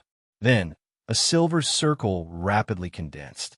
Perhaps it was because far too many years had passed, but some of the cut's strength had been gradually exhausted until they finally lost their might. They no longer emitted silver light. Instead, they became tiny gaps in the silver circle. The human cultivators and monster beasts gathered in the circle didn't need any orders. They dispersed on their own initiative, silently rushing towards these gaps. In the next moment, a deep roar sounded out. In the pitch-black skies above, the blood moon hanging high in the sky began to shine even brighter. Steep mountain ranges circled around a valley. At this time, 12 terrifying life forms occupied the summit, their eyes filled with excitement. You finally saw what truly left the cultivators and monster beasts in the silver circle panic-stricken. On the steep stone walls, bulges began to appear. Then the bulges split open from the middle. Warriors wielding sabers and wearing black armor with wings on their backs walked out. Bathed in the blood-red moonlight, they roared as they opened their eyes. Within them was only slaughter and destruction. Without hesitation, the black-armored saber warriors that emerged from the mountains flapped their wings and rushed towards the gaps in the silver circle. Slaughter erupted in an instant. Both sides didn't communicate. It was like once they encountered each other, they were doomed to fight to the death. "Die, you monsters!" A human cultivator waved his hand, and a brilliant divine light condensed into a crimson sword phantom that cut the incoming black-armored warrior in half. But before he could catch his breath, another black-armored warrior rushed forwards. Without dodging the sword light, he thrust the saber in his hand into the human cultivator's chest. As his body was pierced through by the saber, the light in the human cultivator's eyes dimmed, and he fell to the ground. Yu's pupils shrank. He could clearly see that after the black-armored warrior's saber pierced through him, the aura of the human cultivator's soul instantly vanished from sight, as if it had been swallowed up by the saber. No, it hadn't been swallowed up by the saber. Rather, the soul remained in the cultivator's body, but it had broken into countless pieces that fused with the flesh and blood, turning into a strange state that Yu had never seen before. Following that, another black-armored warrior rushed out. He grabbed the cultivator's corpse and vanished from sight. The resurrected, sky-propping ancient tree suddenly let out a roar. All of its withered branches turned into tentacles and extended into the valley. Under the illumination of the blood moon, the surface of these tentacles began to burn with blood flames. Then, wisps of scarlet rose from the valley and gathered around the burning tentacles. This was the chi and blood that had been dispersed after the creature had been killed. As soon as it touched the flames, it disappeared without a trace. You could clearly feel Withered Tree's excitement. It seemed that absorbing this blood vitality would be greatly beneficial to him. At the same time, the other 11 terrifying creatures on the mountain peak began to do the same thing. They seemed to have come to an agreement a long time ago. Each of them occupied a position and divided the chi and blood produced in the valley. All the cultivators and demonic beasts in the silver halo were fighting with their lives on the line. They knew very well that if they let the black-armored warriors charge in, they would all die. Up until now, this was the first time Yu had personally witnessed such a brutal and tragic battle. The despairing screams of death nearly never stopped. This slaughter continued for a full 24 hours. When a number of cultivators and demonic beasts in the silver halo was reduced to less than half of what it had been, the black-armored warriors that were crazily trying to break through the gap suddenly retreated like a tide. They had come as fast as fire, and when they retreated, they were also straightforward and efficient, without any hesitation. At the same time, they brought away all their fallen companions, as well as the sabers they had left behind. In just a dozen breaths of time, all the sounds of fighting vanished, and the black-armored warriors melted back into the mountain.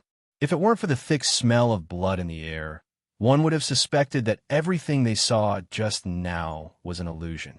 Withered Tree emitted a satisfied cry. It retracted all of its tentacles and began to rumble down the mountain. Yu's eyes swept around. The bone beast and the other 11 terrifying creatures also turned and left in the direction they had come from. A moment later, the ancient tree returned to where it had first taken root. The roots that wove together into a thigh spread out and drilled into the ground, restoring itself to its original appearance. The swaying tentacles turned back into withered branches. They pointed towards the heavens, as if they were silently shouting something. At the entrance of the tree hole, the silver light emitted by the slash mark faded away, restoring itself to its ordinary appearance. Chinya looked up into the skies. The blood moon that hung high in the sky rapidly dimmed and faded away. Like a shadow, it finally vanished from sight. This part of the world fell into darkness once more. Then, several breaths of time later, it was illuminated by a dim light. On the ground, the dark green shrubs that had been hiding underground drilled out and quietly stretched out their bodies. Seeing this, Chinyu suddenly had a flash of understanding. The blood moon, and these shrubs were like the samsara of the sun and moon. When the blood moon covered the earth, horror would descend. If this was true, then when the shrubs illuminated the world, it should be safe. Taking a deep breath, Chinyu sat down cross-legged at the entrance of the tree hole. A moment later, his eyes flashed open, a dark gold light surging deep within them. At this moment, the world in front of him suddenly turned blurry. Whether it was the heavens above him or the earth below him, it was like countless shadows were piled up together, layer upon layer. After a long time, Chinyu finally couldn't bear it any longer. His eyes turned sour, and he slowly closed them. Suddenly, a massive amount of tears gushed out, each of them containing a faint trace of blood. Although he wasn't able to find the essence of this world, he had already figured out a clue. It was buried deep within this world. Big Brother Qin. Lei Xiaoyu's voice rang out from behind him. After being unconscious for nearly a day and a night, she had finally woken up. Qin Yu wiped away his tears and turned. "You're awake," Lei Xiaoyu exclaimed. "Big Brother Qin, your eyes?" Qin Yu smiled. "It's nothing. It's just some temporary discomfort. I'll recover after several days of rest." Although he could not see Lei Xiaoyu's expression, he could hear her exhale. "That's good. Big Brother Qin, where are we now?" Qin Yu shook his head. "I don't know either. The transmission array was attacked, and we were lost in the turbulent flows of space. After rushing out, we arrived here." Lei Xiaoyu was silent for a moment. "The others," Qin Yu said, "I'm sorry, but my abilities are limited. I can only save you." Lei Xiaoyu shook her head. "Big Brother Qin, thanks for saving me again." Feeling her gloomy mood, Qin Yu changed the topic. He asked curiously, "You don't seem to be worried about City, Lord Lei?" Lei Xiaoyu grunted. "My father isn't so easy to deal with." These simple words revealed a formidable self-confidence. If these words were to spread back to Rock City, many people would surely understand why Lei Qianjun doted on this daughter of his so much. It wasn't just because he felt guilty. Qin Yu stood up. "How are you feeling?" Lei Xiaoyu nodded. "I'm fine." "Big Brother Qin, are we leaving?" Qin Yu shook his head. "No, we are only leaving temporarily. We will return soon." He opened his bloodshot eyes. After blinking several times, he was barely able to adjust to the light in front of him. Qin Yu reached out and grabbed Lei Xiaoyu. He took several steps forwards and leapt up. With a light sound, he landed beneath the ancient tree that supported the heavens. He turned to look at the ancient tree. After a long period of hesitation, Qin Yu lifted a hand and drew in the air. With just a few strokes, space fluctuated and the tree hole in front of him vanished. After finishing this, Qin Yu didn't delay any longer. After carefully determining the direction, he pulled Lei Xiaoyu away. In the pitch-black skies, the air was cold and gloomy. Even though there was light emitted by the shrubs, this world still gave off an endless and gloomy feeling. Lei Xiaoyu subconsciously shrank back. She grabbed onto Qin Yu's hand and slightly tightened her grip. "Don't be afraid. Just follow behind me." As Qin Yu spoke, he flicked his sleeves. Space twisted and a black shadow scurried over. The black shadow that was imprisoned in the distorted space fiercely struggled. Its claws and teeth madly tore at the space around it, emitting a sound that made one's scalp tingle. This was a black rat that had been enlarged several times over. Now, this rat's body was taut. Although it was covered in fur, it still revealed its iron-hard muscles. It was a horrifying sight. Chinyu suddenly raised his hand and thrust it into the distorted space. "Big Brother Chin!" Lei Xiaoyu cried out in alarm. "Gotcha!" The ferocious black rat rushed forwards and bit down on Chinyu's palm. Unfortunately, no flesh and blood were torn apart. Instead, its sharp teeth were forcefully broken. Chinyu gripped his palm. The black rat howled miserably, and its body wildly twitched. Then, it withered at a speed visible to the naked eye. Its shiny black fur withered and darkened as its life aura was extinguished. Chinyu's eyes brightened. He was a bit surprised by the rich blood vitality contained within this black rat's body. Although it was a bit wild and violent, to the ancient immortal body, he only needed to slightly refine it to thoroughly suppress it and take it for his own use. The damage caused to his mortal body from shattering the chaotic flows of space had nearly been completely restored. He turned to look at Lei Xiaoyu. He thought that she would be a bit unnatural. After all, what Chinyu used now was a cruel and ruthless method that belonged to the ancient race, to directly plunder the blood vitality of other living beings for his own use. Chinyu had intentionally used it in front of Lei Xiaoyu.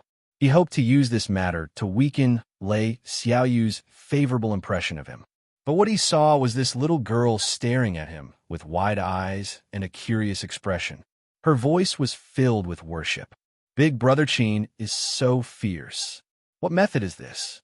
I've never seen it before." Cough. Chinyu's heart froze, and he nearly coughed out loud. He thought that she was truly worthy of being the young miss of the City Lord Mansion. She truly had a big heart. But thinking about it, Lei Qianjuan's current status was obtained by slaughtering his way through mountains of corpses and seas of blood. Lei Xiaoyu was his daughter, so no matter how pampered she was, it was impossible for her to avoid being involved. He was likely used to such matters long ago. It's just some minor methods, not worth mentioning. As Chinyu spoke, he pulled her forward, extinguishing the plans in his heart. Lei Xiaoyu allowed him to pull her along. She lowered her head, a crafty light flashing in her eyes.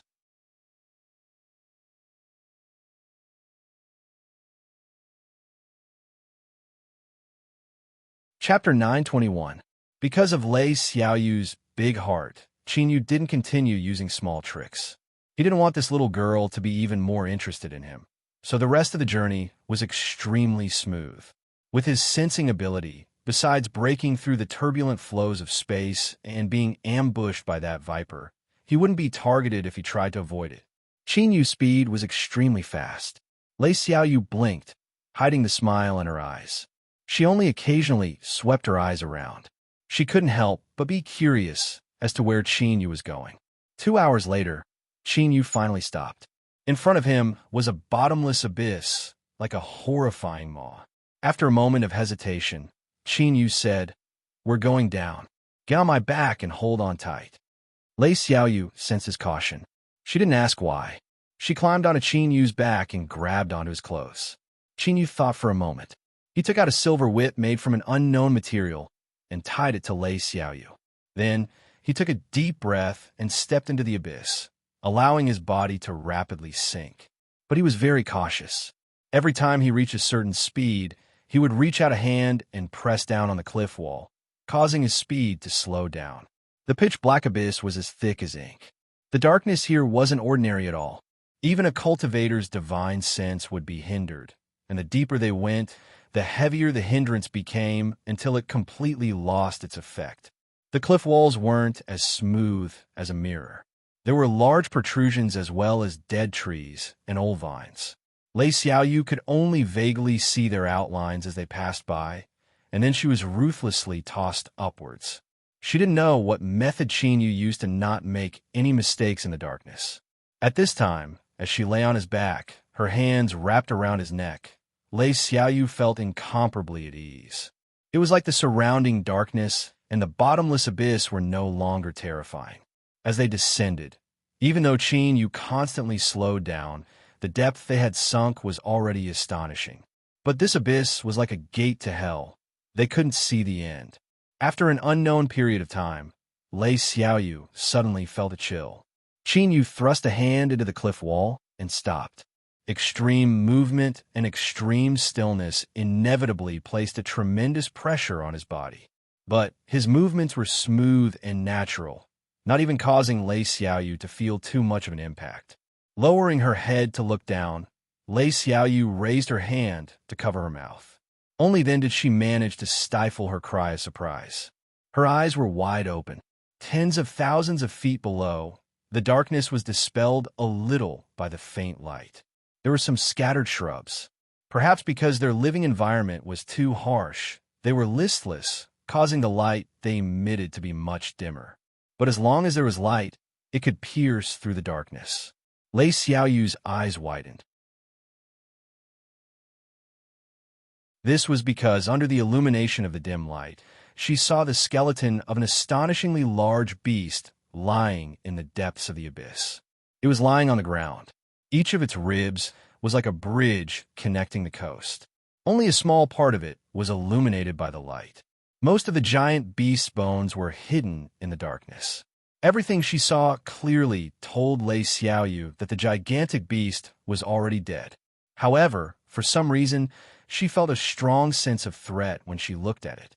It was as if this giant beast that had been dead for countless years could come back to life at any moment and tear apart anyone who dared to approach it. Big Brother Qin. Lei Xiaoyu shivered as she spoke. She felt even colder. Frost began to rapidly condense on her hair and eyebrows. Don't speak. Qin Yu didn't turn his head. I want to continue going down a little. If you're afraid, then close your eyes. A warm current gushed out from his body, instantly rescuing Lei Xiaoyu from her frozen state. Lei Xiaoyu nodded and closed her eyes. Although her heart was racing, she didn't try to persuade Qin Yu to leave. This was because she was well aware that since Qin Yu had come here and wanted to continue going down, he must have his own reasons. Of course, this was also because the one carrying her was Qin Yu. Lei Xiaoyu believed in him. Taking a deep breath, Qin Yu continued downwards. He no longer rapidly sank down. Instead, he lay flat on the steep rock walls, slowly moving forward step by step. Kacha! Kacha! Tiny broken sounds constantly spread out in the darkness. This was the sound that came from the layers of black ice that had gathered on the surface of the rock walls. The moment Qin Yu exhaled his breath, it froze into countless incomparably tiny ice particles.